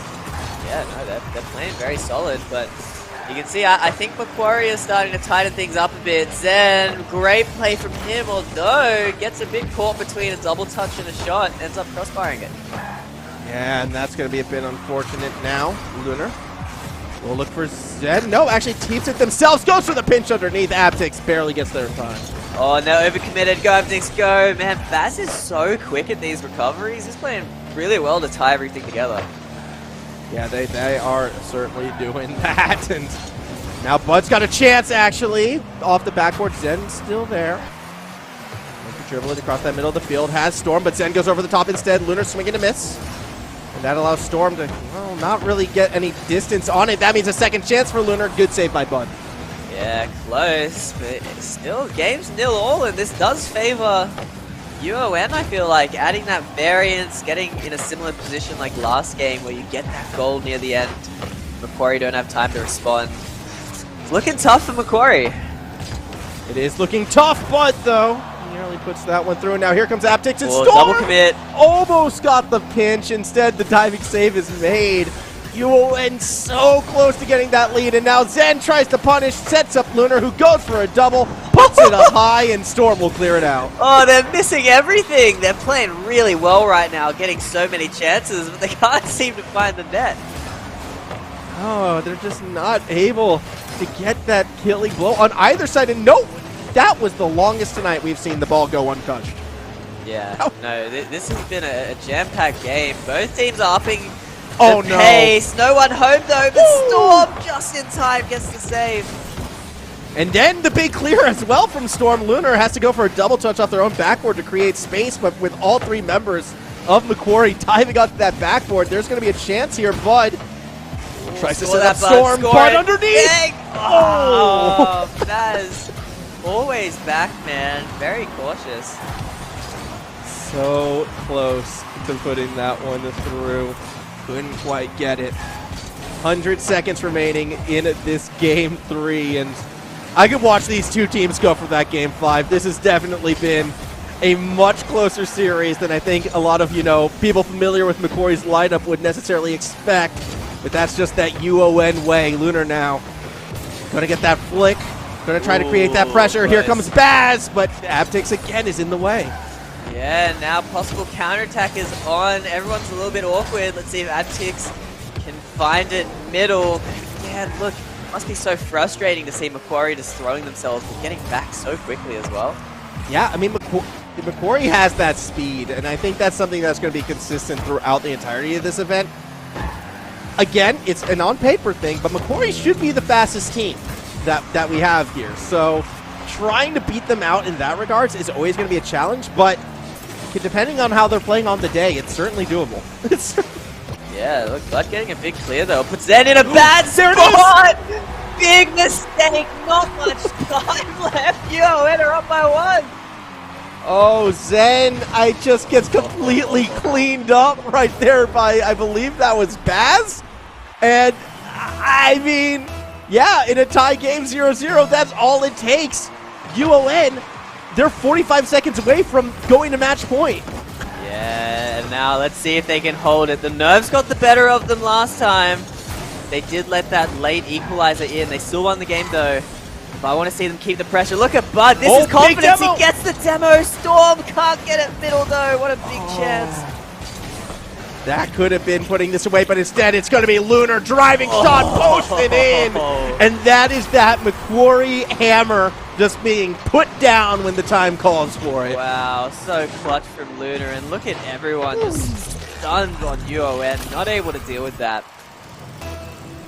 That was a fantastic 1-2 punch. And now with 20 seconds left, it does look as if it's Storm! No!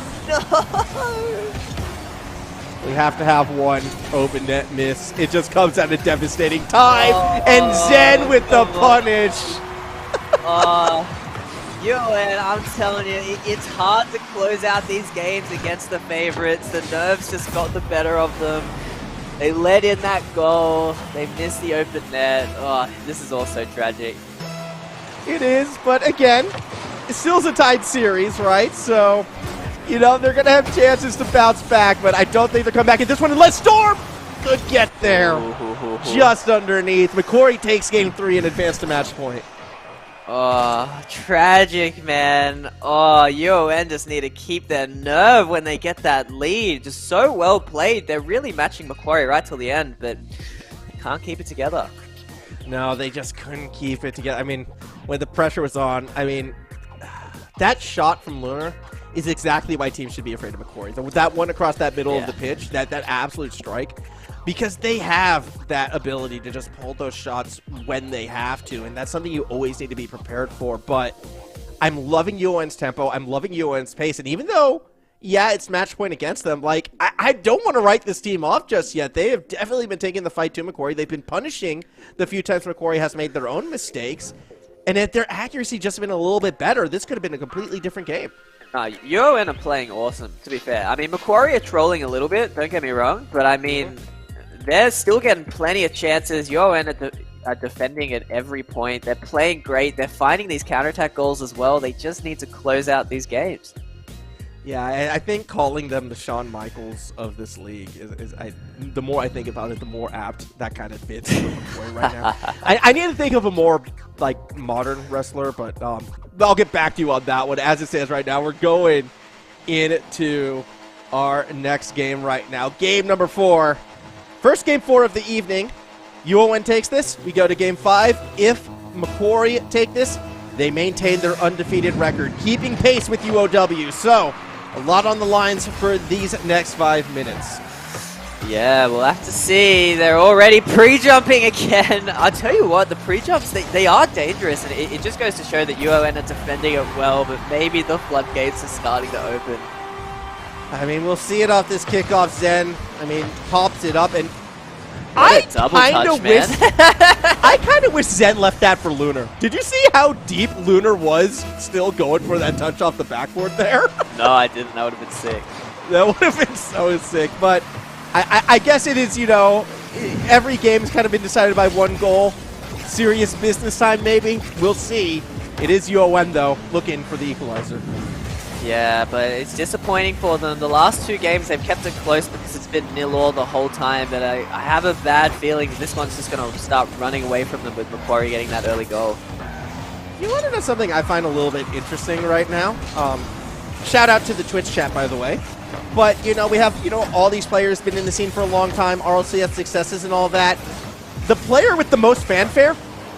Bud. Yeah, it's the name, man. The name's awesome. Dude, the name is sick, and that pass is sick, too! Off of pass it in, and we have our own goal for the evening. Yeah, how did this work? Aptix accidentally gets an amazing pass. Storm. That is very unfortunate for the pass. Oh, boy. So, tie ball game once again. Still plenty of time on that clock, but if you're going for UON, you take what you can get in situations like that. Yeah.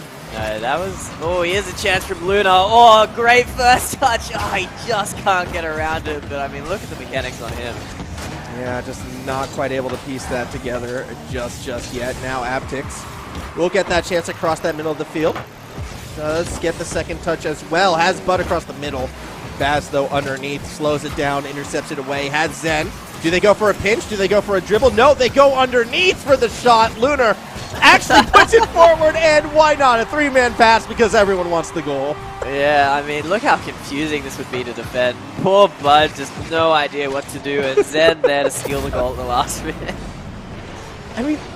Okay, I know it probably doesn't change anything, but the fact that they all have the same car as well, same paint scheme and everything, yeah, or at least those two, Zen and Baz do, it almost makes it more confusing.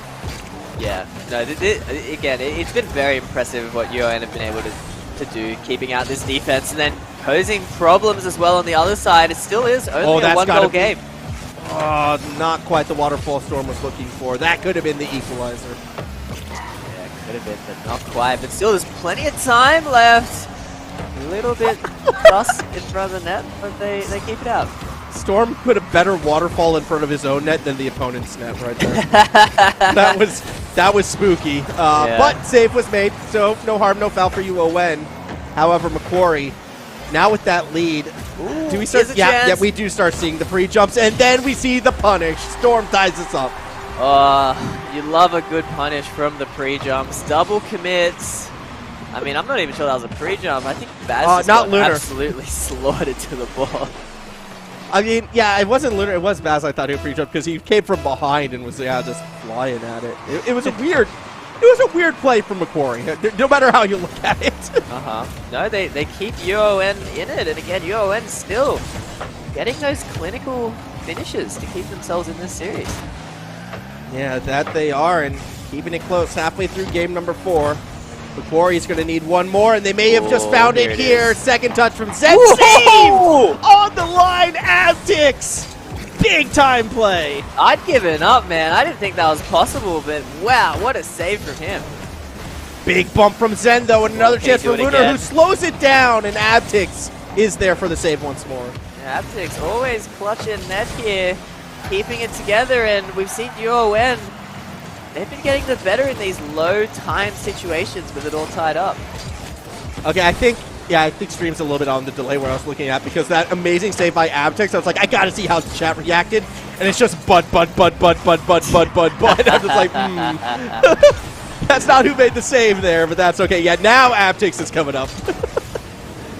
I mean, keep the Bud love coming, man. He's playing well. Absolutely. Love all the players. Love seeing the support. Love seeing people get involved. And minute and a half remaining, game 4 still tied. UON looking for that decider, looking for the chance for the big time upset. Are they going to find it? Or will McQuarrie shut the door? Half the pitch is open, but Zen was in Lunar's way. Wow. And a bit of an overcommittal there, but Baz again kind of gluing this team together. Playing patiently and staying back. Gets the ball taken off him by Zen. You never know where Zen's flying from. And 1 minute left. Yeah, McQuarrie are on match point. They're looking to end this series now. Yeah, but the ball's going to come back the other way, so there's still that chance for UON as well. Storm and Abtix have Bud across the middle, but Storm takes the shot instead. Lunar is there for the save. Now back the other way. Challenge drops it for Baz. Abtix again coming up huge. Yeah, no, this is clutch from Basincc. Absolutely keeping his team in it, keeping it close. It's been Storm who's been the big playmaker to get these late goals, so eyes on him. Let's see if he can do it. Basincc in an awkward spot, although Lunar score. Yeah, now Abtix takes it off of them. Lunar shot from the midfield line. Ooh. Zen is the one who gets in the way. 12 seconds to go until overtime. Baz popping here's it a up good for chance. themselves, and this is dangerous. Storm off the backboard, needs a good touch. Downs it right to the ground. Bud's going to try to create some space. Lunar's there. 0 second. Do we see the buzzer beater goal? Zen puts it forward. Lunar's touch. Actually, was Baz's touch, sorry. Goes to the opposite corner. Storm takes it away. Ball hits the ground, and we go to overtime. Yeah, overtime. I mean, this was looking like McQuarrie were going to take it away with that early lead. Storm recovers from his own kickoff to keep it close.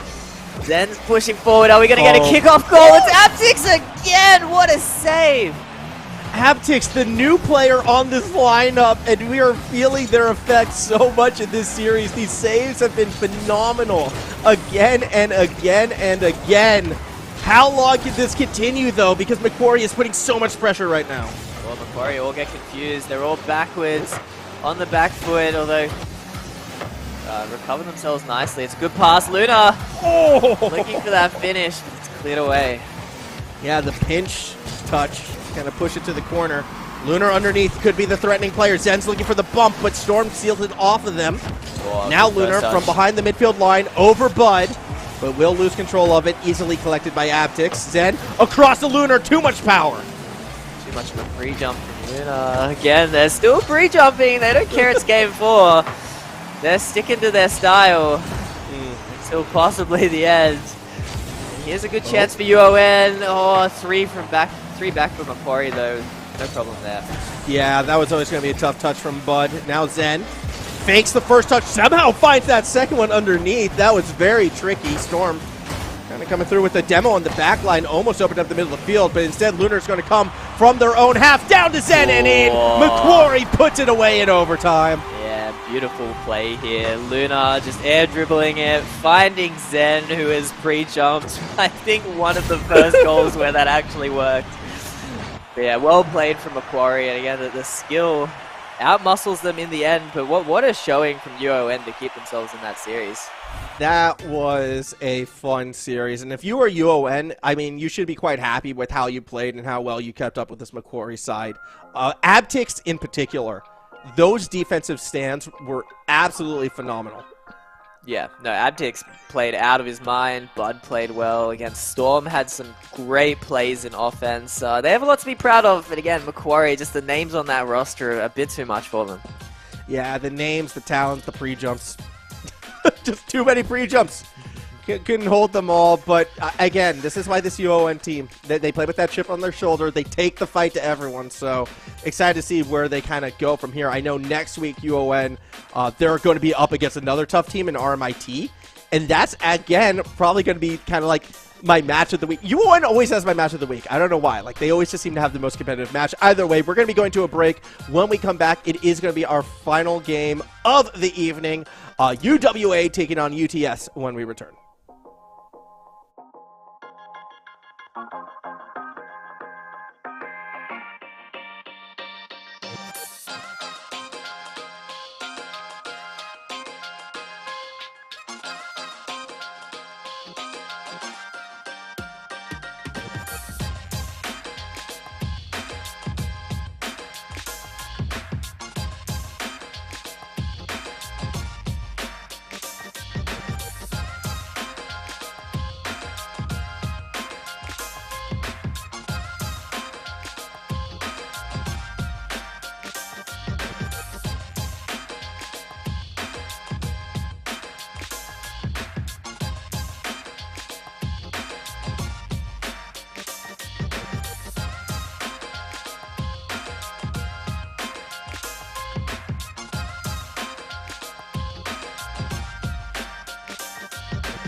Loves hanging out with us and loves 3-0ing their opponents. Congratulations on your win, Lunar, but I have to admit, was kind of surprised to see you go 4 games in that one. I'm not sure Lunar can hear us. Or he's choosing to ignore me. I don't know. Jake, you try asking a question. Yeah, guys, I'm surprised we lost a few games too, but I'll stop impersonating you, Luna. Can you hear us? I can hear you now. I can hear you guys now. Yeah, let's go. You can ask your question again, Max. Well, I was just, yeah. My initial question was just kind of like a little bit surprising to see, you know, that game taken, but it seems your approach in this is very different from RLCS. I mean, so I can hear you guys like 3 times. This is confusing as. Uh-oh. Uh-oh. You know, how about Lunar? You know what? New plan. Just talk. This is your interview. No questions. Floor is yours. Just speak what you want to say. Oh my god. Alright, what do I say? Well, the series is pretty good. It's pretty good to play. It's pretty comfortable to play against the opponents. They weren't that good at all, but it's good to just play around with them a little bit. And play around with them a bit, you know what I mean? Yeah, you guys are turning into the villains, man. This is exciting. Are we? Yeah, I don't know, I see pre-jumping and I want to see you guys lose, to be honest. So I don't know if Twitch chat agrees, but yeah, what's with the pre-jumping, man? I don't know. It works out at the end of the day. Like, it works out 1 in 10 chances, so we take those 1 in 10 chances and try to win from them. But every time we get conceded on, it's a bit of a problem, but you know what, we give it our best. So, when does the pre-jump strategy stop, or is this just going to be your form throughout like this entire slate? Is this how you wanted to approach AEL this season? I'm not gonna lie, I can hear myself and you guys like 3 times. This is confusing as. But the pre-jumping starts from 0-0 on the clock and 0-0 on the score line, and we just go until we're 2 goals down. Nice. Who came up with that? Is that you or is that Zen? They were doing it last week without him. True. What was that? who's coming up with the pre-jump plan? Who came up with that originally? Was it your idea? Was it Zen's idea, or did it just happen naturally? It was just a bit of everyone, you know what I mean? All three of us just go crazy with it. Whenever we feel comfortable jumping up, we jump up. No one really cares too much at all. And even if you're last man, we just jump up. Like, who cares? We'll find a way to get back. And if we get conceded on, we get conceded on. Just go next moment. So can we expect this in the grand final if you make it that far? Yeah, 100%. I don't know who we'll verse, but 100%. Sick. That's what I want to see. All right. Well, we'll stop killing your ears now, Lunar. Yeah. Thanks for making my dumb luck jersey irrelevant before it's even arrived. Still hasn't come yet, but is what it is. And good luck with 95X. Thank you. Have fun, guys. Alrighty, so that was Lunar. Unfortunately, apologies for like the audio issues that was going on right there. Hopefully, I'm sure we'll get a chance to speak to Lunar again in the future, where everything will come across clear. Yeah, and yeah, I don't know. I want to see him lose, man. I see the pre-jumping, and they're my villains for the series. But I also do want to see them in the grand final pre-jumping. So it goes both ways. I don't know. I mean, well, that's just it. Like, you know, the best villains that you create in your mind lose in the finals, right? Like, that's the big stage where it all falls apart. That's the dream, man. That's the dream. I'm a bias caster. What can I say? I mean, everyone always thinks I'm biased against Lunar. That's not true, but it is what it is. What it is right now is we still got one more game for tonight. UWA versus UTS. UTS still looking for their first win. UWA, kind of an interesting team. Like, they're sitting 1-1, have one more games than they've lost, though, individually. And, I mean, for this UWA side, Saf, Crab, and SCK, three players I wasn't too familiar with, they have a chance to be right up there in the top 4 right now. Dude, Crab played like a monster last week up against Macquarie. He played sick, so I'm hoping to see that out of him again. And Knight as well. Knight and Not Owl. Looks like Not Owl's not here today for UTS, but they both played incredibly as well. So there's a lot of talent going into this match.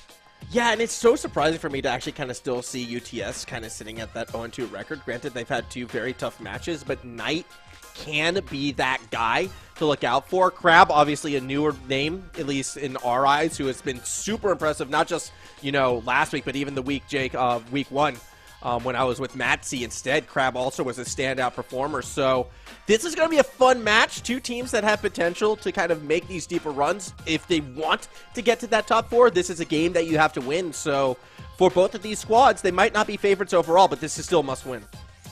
Yeah, so we'll see. These seasons can go by quick. Every match is very important, and I think, like you're saying, yeah, both like middle of the ladder kind of teams, they really need this. Yeah, that they do. You have to kind of beat the other middle of the ladder team, so this is where it's going to be.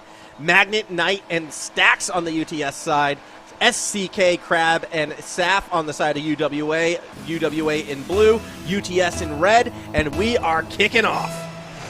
Yeah, and again, my eyes are on Crab, but I mean, all 3 of them played awesome last week as well. So I want to see UWA keep up that kind of skill.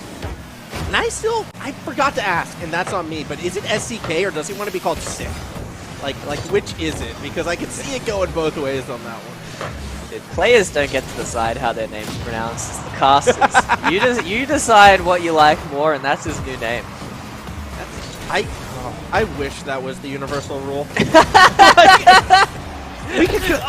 going to be a nice goal from Saf right there, putting it in from above. But, like, look, I'm not going to name names, but there are some players whose, like, names that, like, we could come up with better stuff. Oh, shots fired. Yeah. That was a sick goal, actually, by Saf. That was a really pretty one. That was from above, down and in. 1-0 lead, UWA. Yeah, this UWA team, like, kind of similar to UON.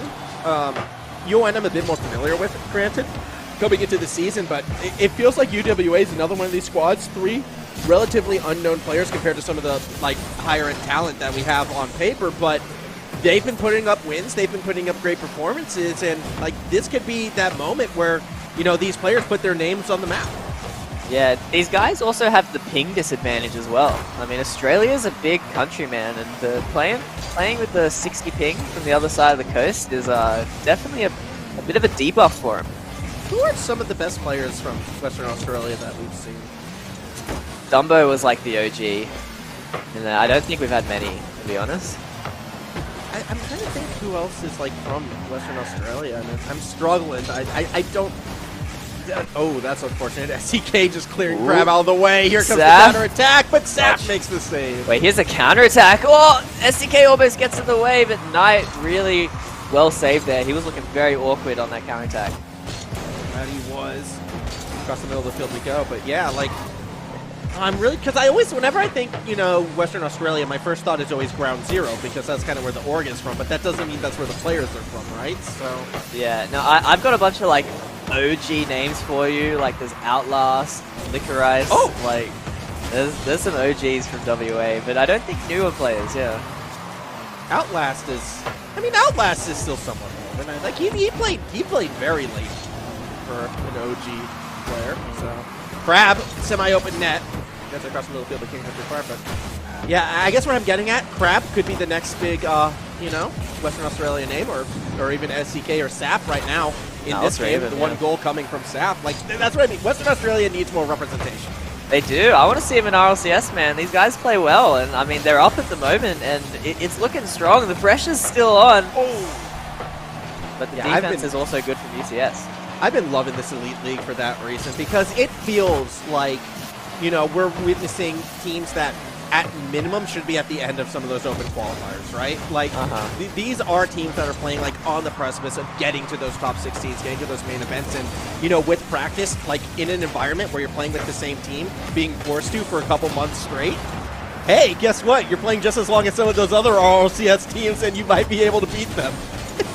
That's actually true, yeah. These guys are getting good practice, but you need that practice at the top as well. Because, I mean, we see with those skill mismatches, although Crab just beasts this in. Great play for him. Yeah, I love this right here. Magnet. I mean, the angle Magnet was coming from was kind of insane, Jake, but not enough to get it past Crab. 2-0 lead for UWA. I respect it. He tried his best, but yeah, no, Crab just too quick. So good right now. And 100 seconds remaining. 2-0 lead for the University of Western Australia. And UTS, they got a chance here. Magnet down the middle. Crab with the save. Yeah, Crab playing well all ends of the pitch. UWA looking very solid in this opener. There's a minute and a half for UTS to try and mount a comeback. And they're starting off with some good pressure. And they are starting to put it on. Try to find what they can. As I am trying desperately to find, you know, some of the historically better named SAP goal in front of the net, puts it in. Yeah, another one. UWA just a little too much at the moment. Did too many mistakes coming out of UTS, and they're getting punished very quickly. Okay, they're just all the same names you listed before. All right, never mind. Anyway, 3-0 down. I'll tell you, there's not many people from WA. I don't know what they do in that state, but it's not Rocket League. Well, I just went and looked up, like, the State of Origin event from back in 2017, so I guess that's why. It's all the old names right there, but, like, that Western Australia squad, they came in second. Yeah. No, they were good back in the day, sure. Oh, you were on the New South Wales team. How did we go? You want to talk about what happened there? Because I feel like we didn't do well. Well, you won your group. Uh-huh. And then lost to South Australia and Western Australia. Oh, they're too good. What year was this? 2017? 2017, yeah. Happens. Yeah. Yeah, South Australia actually won that event. Yeah, can you imagine if, like... Oh, but they had Express, man. Express was a carry back then. It was a god. I think it's just crazy to think it's... Oh, how did that go through? Where was the defense? Yeah, no, UTS is sleeping a bit on their defense at the moment. I don't know what's going on. That's a swing and a miss. Look, 16 seconds left. You're already down 3-0. They're in go next mode, I think, getting ready for that second game. I'm still just like, hold on. Western Australia wins the lower bracket final, but then New South Wales plays in the grand final. Can someone explain that one to me? Dover. We made the grand final? Well, no, because you lost to New South Wales, but then it says that New South Wales was in the grand final after losing the lower bracket final. Either way, UWA just won this one. So, just like back in 2017, Western Australia strikes first blood against the New South Wales side. You sure UTS is in New South Wales? Yes, Gotta the check University the of notes. Technology, Sydney. I just wanted to make you doubt yourself. I've been covering UTS for years now, in the both here at AEL and in like League of Legends as well. Very familiar with this school. They have, I mean, they have one of the best esports programs, I think. Like out of a lot of these universities, like their teams are always up there towards the top. So okay, no, they have the sickest like esports area at the uni. Like I didn't even go there, but like respect, man. They have this like big basement, and it's like stacked with like consoles and everything. It's sick. I've been seeing more and more universities though with that, as Krabs for a shot cuts a little bit wide, but like again, speaking on behalf of the Queensland sides, University of Queensland esports area.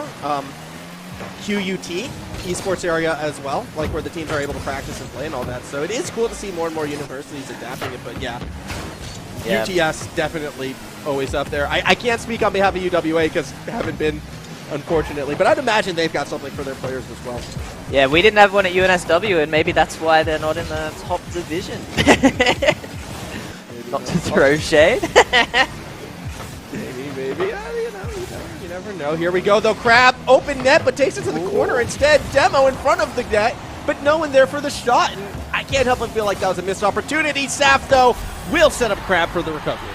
They would have to disagree, Formal, because they make the most of the opportunity anyway. That was well played from Saf. Very composed, except for the missing part. But Crab there to get it in.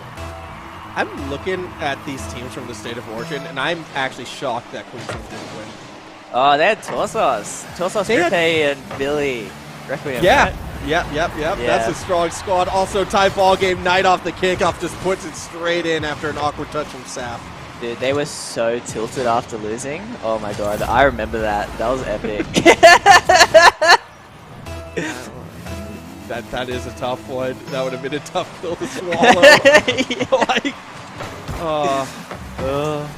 Because Requiem was also our sub around that time as well. So yeah, that was a bad one. That was a bad one for them. Made my placement not that bad, huh? Yeah, fair shot. I just find it hard to think of, like, with today's rosters, Victoria and New South Wales not being in that final.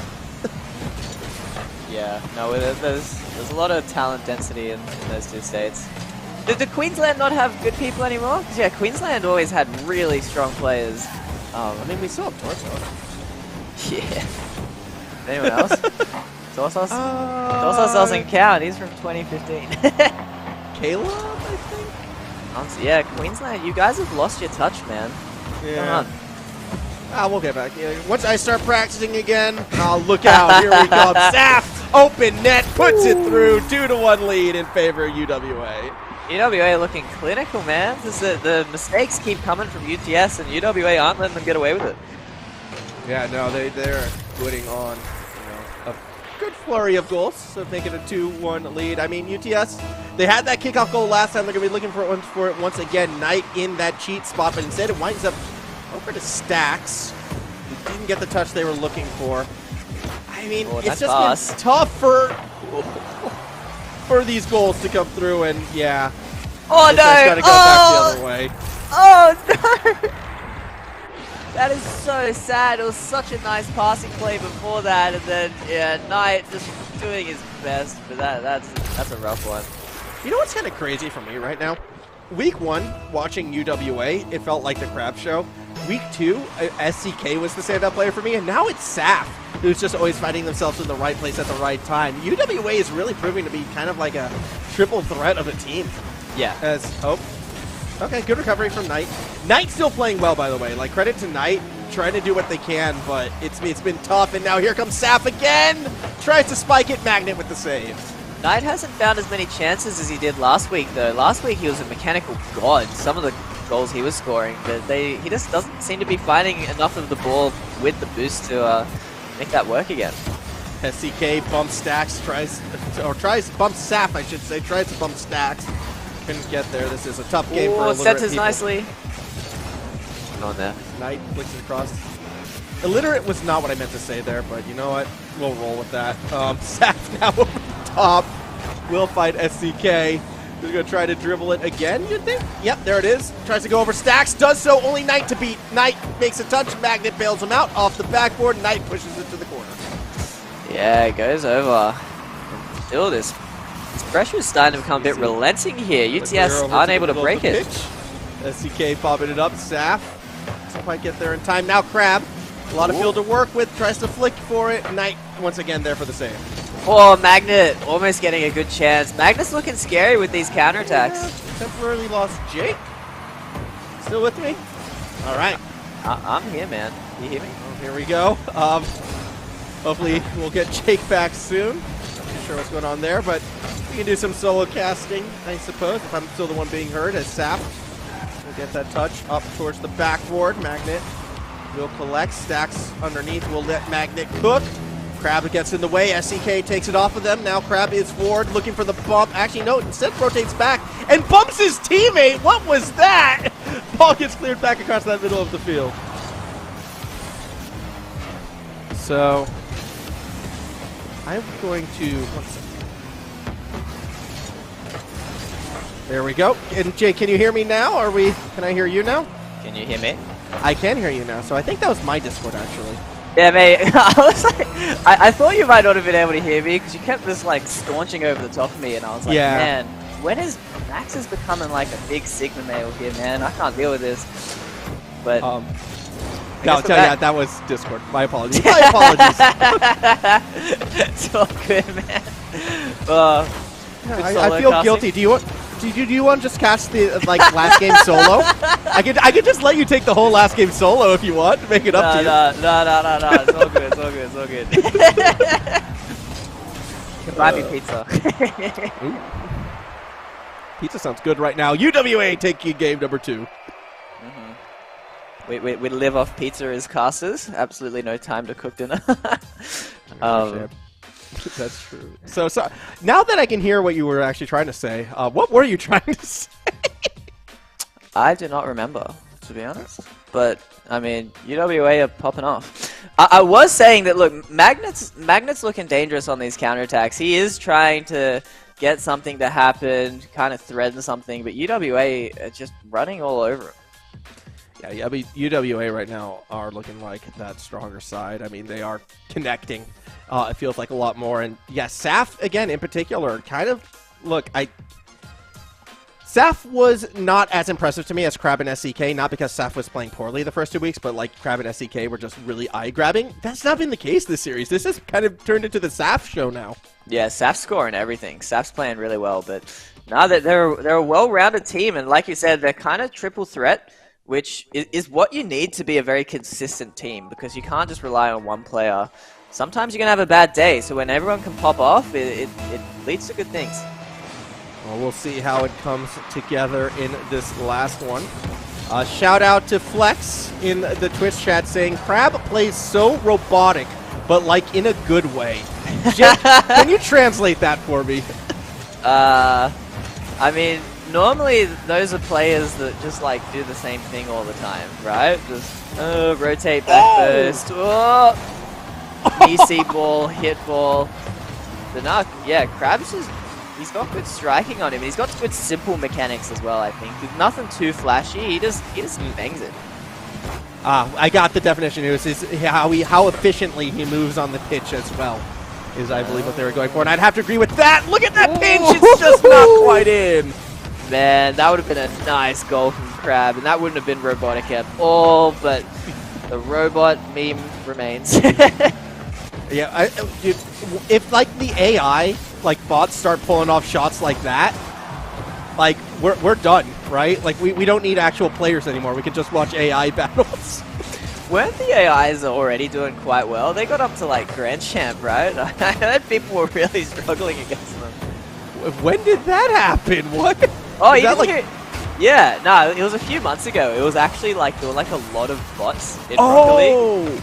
Yeah. Okay, sorry. I thought you meant like the actual in-game AI. I'm just like, no. The bot problem has been solved, but yeah, those bots were wrecking people, especially in ones, wasn't it? Like that's yeah, no, they had a nasty dribble apparently. Yeah, and like sick. Perfect flicks every single time. Just yeah. Spooky. spooky, spooky, spooky. But when they hit the ground pinch, then we're talking. As it stands, chance for Crab, not quite able to beat out Magnet. When they hit the freestyles like Macquarie, then we're talking. I mean, you would think, in theory, the bot would be able to get every single free jump, right? They'd be able to perfectly predict it. So the problem... Oh! Yeah, wow. Knight, like we were saying, Knight hasn't really had the time to shine here in the series, but Crab just getting his... Oh, Axel's broken there, no chance. Yeah, expecting the cut to the left, not ready for the cut to the right. Super well done by Knight right there. First lead we've seen from UTS this series. Yeah, let's see if they can hold on to it. They've certainly quieted down UWA a bit, although the offense come back quickly already. Saf a little bit too far back, though, to maintain that attacking pressure, so map's going to temporarily flip. Crab, a chance to bring it back up the other way, has SCK, who will take it to the corner. Knight already there, though. Magnet cheating so far forward, beats out Crab, but won't find the second touch. No, doesn't find it. Crab tries to get this counterattack all by himself, but team game, they need numbers forward, and it feels like UWA are putting their foot off the gas pedal a bit when it comes to this pressure. Yeah, they've kind of not been able to create as many opportunities in the past. Oh, Still time tough. left, and this could be it. Knight keeps it in position, but with that demo, has to rotate back. Knight doing so much work for this UTS team. Again is the one who clears the ball out in front of the goal. Yeah, Knight, the absolute hero here, but he's not in defense now. Saf gets the open net, but the pre-jump. Magnet floats in the air long enough. Saf eats it right at him. And UTS just cannot put this foot wrong on defense. UWA going to get another chance. Bump on the Knight. Magnet's there before Saf, and again the defense holds. Yeah, again, Build is playing so well right now. Holding this 1-goal lead. UWA, I want to see them start pushing forward, though. Again, it feels like they've been a bit sleepy this game, but with 1:20 remaining, they're going to be throwing players forward. Although now there's some uncharacteristic misses, some big chaos being started here. Double misses commits. galore, but this is tough now for Stacks. It's going both ways. Yeah, but there's too much power behind it, so UWA won't be able to immediately capitalize. Another shot from Crab, Alpha that side wall, Magnet underneath. Will look to chase. Saf gets there first. Knight playing post. Moves it straight to SCK. Stacks there for the save. Wow, the defense has just come together for UTS. They figured something out, and UWA is struggling. They don't get scored on there, but they're running out of time. Yeah, we're seeing some fantastic defense on that UTS side, and I mean, just not really being fast enough on the UWA. A couple weaker touches than you would like as well. Sometimes stronger. It just hasn't hit that magic moment as SCK across the middle of the field. Got one more chance realistically for this team in blue, especially if we see a triple commit on offense. Ooh. Here's that opening. Saf, though, doesn't get the redirect. Oh, Knight is playing out of his mind, just everywhere. That looks almost in, but with 8 seconds left, UWA need this goal now. Crab leaves it for Knight. Going to leave it for SCK instead. Here we go.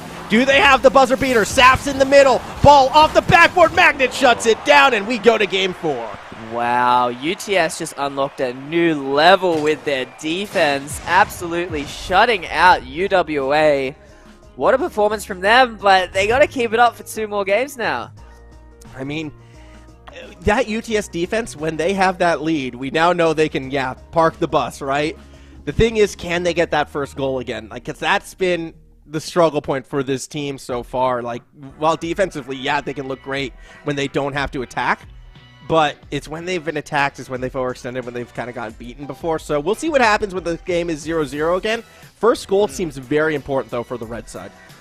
Yeah, no, UTS, but as well, it might have just been a warm-up. I mean, that was the first time in the whole series they did get that lead. So maybe they just needed 3 entire games to get going.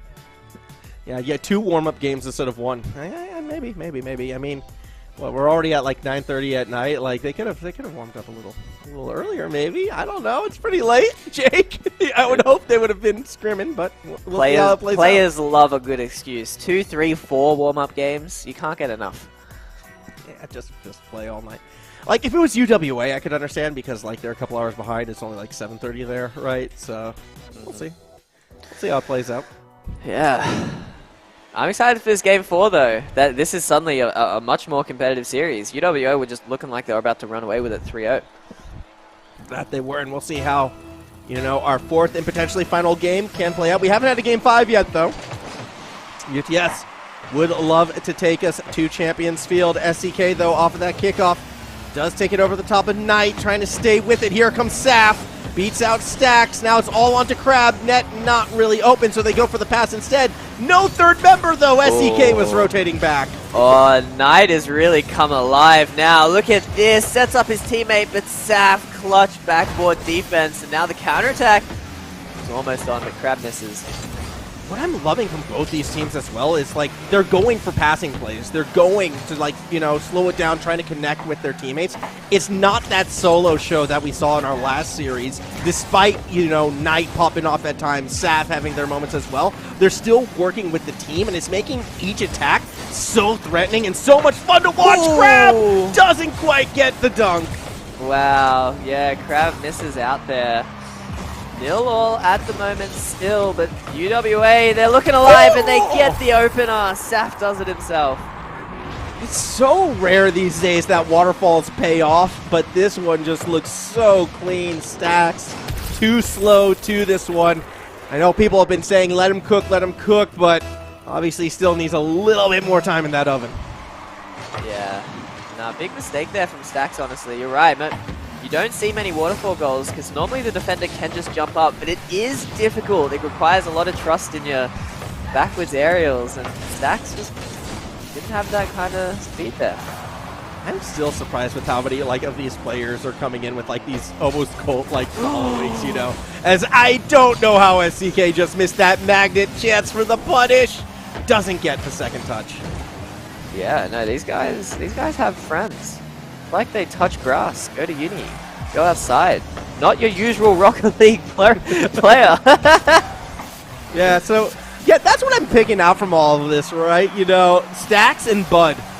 They're the two you want to hang out with after the matches, apparently. They got the friends behind them. Here comes Crab, though. Oh, swing and a miss. Leaves it for SCK.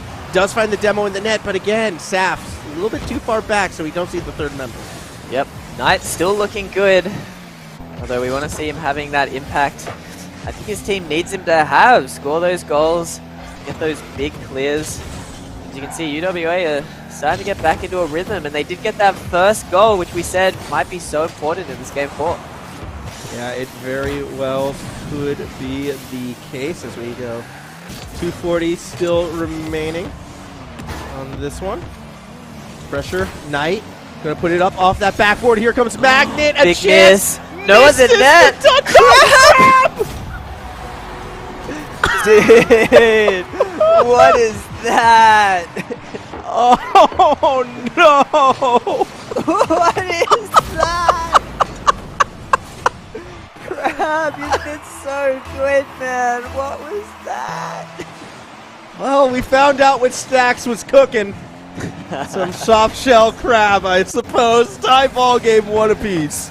Oh, Crab's just got to forget about that one. That one hurts, but at least it wasn't OT. At least, you know, the game goes on, but hopefully he doesn't still think about that. He's chasing demos, and it actually works out. That was all Crab, man. Saf just rolled that in.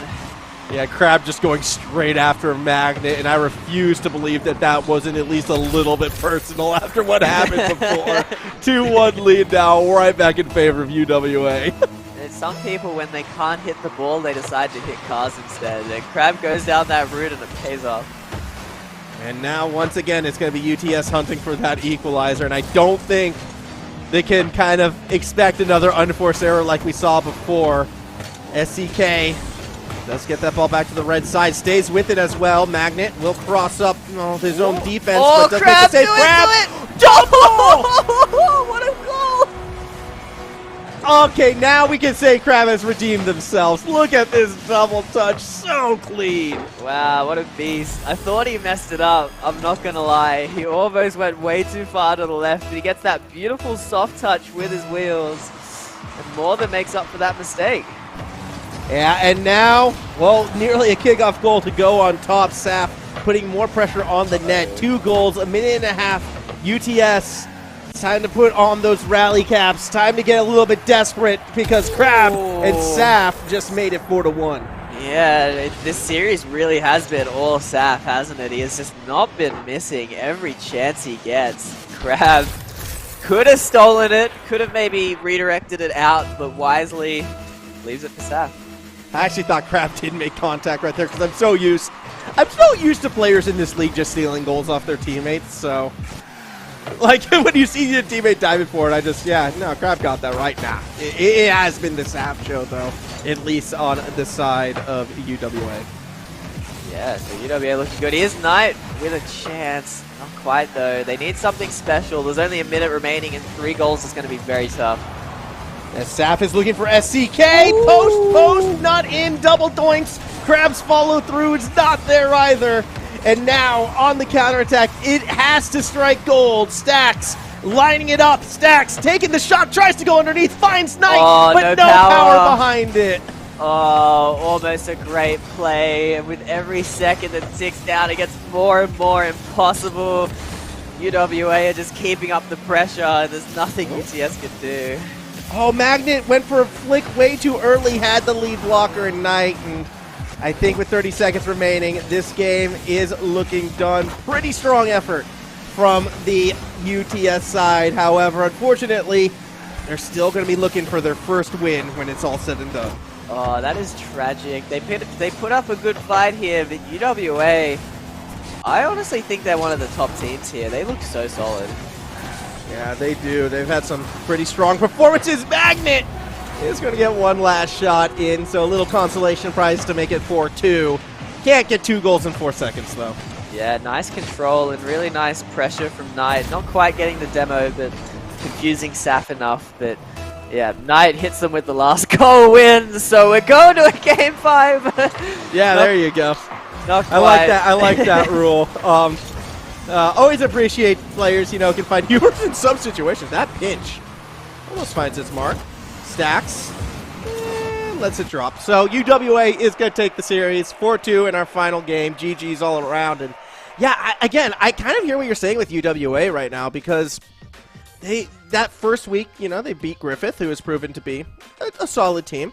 Now, kind of going over the top of UTS as well. I'm going to be curious what happens when UWA next week against UOW.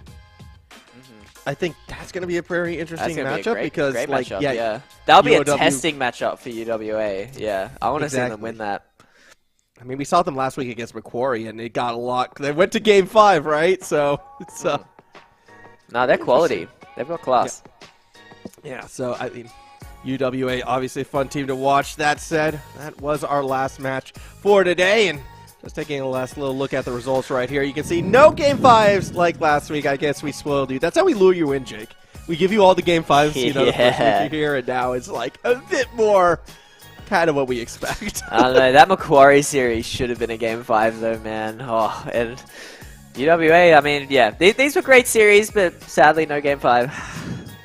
Macquarie should have gone Game 5. I'm with you on that. I actually am completely with you. I mean, UON, I'm ready for UON versus UWA. I think that's going to be a fun game when those two teams go at it, obviously. Here are where our standings are sitting at the end of this one. I'm just doing my own kind of quick math to make sure it all adds up. And as soon as UWA is given their win over UTS, it will add up. So, you know what? We got it right this time around. Wow, yeah, UTS, you said bottom of the ladder. It feels so rough for them, though, because they're good teams. And yeah, definitely tough. Yeah, they are going to be kind of tough there. I mean, 1 for Griffith, 2 for RMIT, and 3 for Macquarie when it's all said and done. So we'll be excited to see where we go from here. Obviously, 2 undefeated teams still, UOW, Macquarie. We're kind of waiting for that showdown between the pair.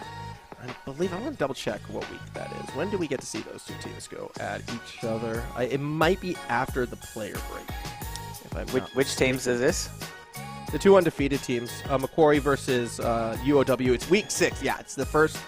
It's not till next month after the player break. We get to see those 2 undefeated teams go at it. That'll be a banger. That will be a banger. That said, it does look like we have an interview as well, because we're going to talk, with my pick for the MVP of that last series right there, Saf, coming in to join us. First of all, congratulations on that win. UWA 2-1 right now in the top half of the bracket. How are you feeling? Yeah, and look, not too bad. I think it's a good start for us at least. We were kind of hoping to take the game off MQU last week, but kind of fell through a little bit. Honestly, Sab, I'm impressed with you guys. I reckon you're a top 3, top 4 team. Where do you guys place yourselves? And oh, that's crap, by the way. Whoa, wait, you guys are LAN boys as well? Yeah, we're LAN partying for this. Wow, no wonder you're so good. Yeah, where are you guys placing yourselves in the power rankings here? Look, we're looking for a top 4 spot, I think. I think we're happy with the top 4 in the playoffs, and then, I don't know, maybe take the cake, but we'll see what happens. So, yeah, because I was about to mention that. I saw Saf and Crab right there, Crab as well. But, like, have you guys been playing every single one of your matches together? Like, has this been the regular thing? Yeah. So, I come over to his place and set up my PC and everything, and we get going. Just because my internet at my place is just horrible, so I was about to ask if it's the Aussie internet curse, yeah. The good WA internet, even worse. So, wait, how have you found the time, then, to get as strong as you are at Rocket League without, like, the home internet? I've just been lucky to hopefully get those little times in the day where I do get like a decent sort of connection, but then after I start lagging, I just hop off, sort of thing. Yeah, fair. Max, who do they have next week? What were we saying? Next week for UWA, it is none other than UOW. Yeah, how do you guys feel against that matchup? That'll be a tough one for you. I think this is going to be our scariest one, like 100%. Coming up into a team like that, it's going to be like kind of a make or break sort of for us. If we look at winning that, I think we can definitely look at pushing like top 2 sort of spot. Well, actually, I'm going to go back to last week then when you played against Macquarie, who is also another one of those teams that is super scary on paper, and you went to Game 5 against them. How did that kind of do for your confidence? Oh, look, we after the match 4 loss, we did not feel the greatest. We were like, oh crap, we kind of needed them in this last one. We really wanted to like get the win on them and show that we're actually like a decent team and whatnot. But we were just happy to get a couple games off them, I think, because I think they're probably the strongest team going into this. So yeah. Cool. And if you get into the grand finals, can we expect SCK to join the LAN party as well? Oh no! If we get into the finals, he's coming over here. All 3 of us in, 100%. I think if you get in the finals too, that's when you guys start trying to qualify for RLCS as a trio as well. Maybe, yeah. Either way, congratulations on your victory again here today, and look forward to seeing you guys play again next week. Yeah, thank you so much. Yeah, catch you guys next week. Yeah, catch ya. So there we go, Saf and Crab. Yeah, that's cool. You know, I like seeing players, crash other players' houses and create that environment. I mean, obviously it's a bit of doing what you have to do, but dedication to the event. Well, I mean, it kind of works out, right? Because all the players obviously live near each other, going to the same uni. So I want to see more of that. That'd be hype. That would be super hype. As we take one last look at the standings now that last series has been updated, you can see, well, positional-wise, actually, UWA goes up on top of RMIT because of the game differential. So there you go. Yeah. UWA, 3rd place right now. They're going to be feeling pretty chuffed about that, I feel. Nah, they should. But yeah, super tough match next week for them. And that'll be a great one to watch.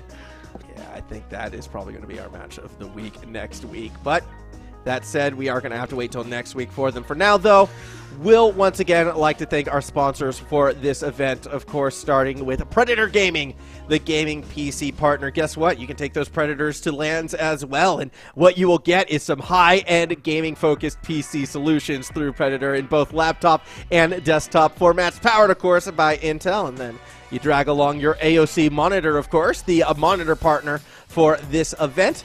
And the big thing about AOC, they're still celebrating Easter break, all right? The Easter party is still happening. They've got so much leftover chocolate, so they're giving some amazing deals as well on some of their select monitors all the way until April 23rd, because that's when the chocolate starts to get a little bit funky. So go to AOC, au.aoc.com to upgrade to a high-quality AOC monitor at unbeatable prices. Go check them out, and then you know, you've got your gaming monitor, you've got your gaming laptop, and now you need your gaming meal, and that's where Adomi, the noodle partner, comes in. Adomi McGoring will brighten up your day, made with high-quality flour and select ingredients and spices. A plate at Adomi, so good to have again. You know, you could make it so many different ways. I dropped my steak before. What's yours, Jake? What's your way with it?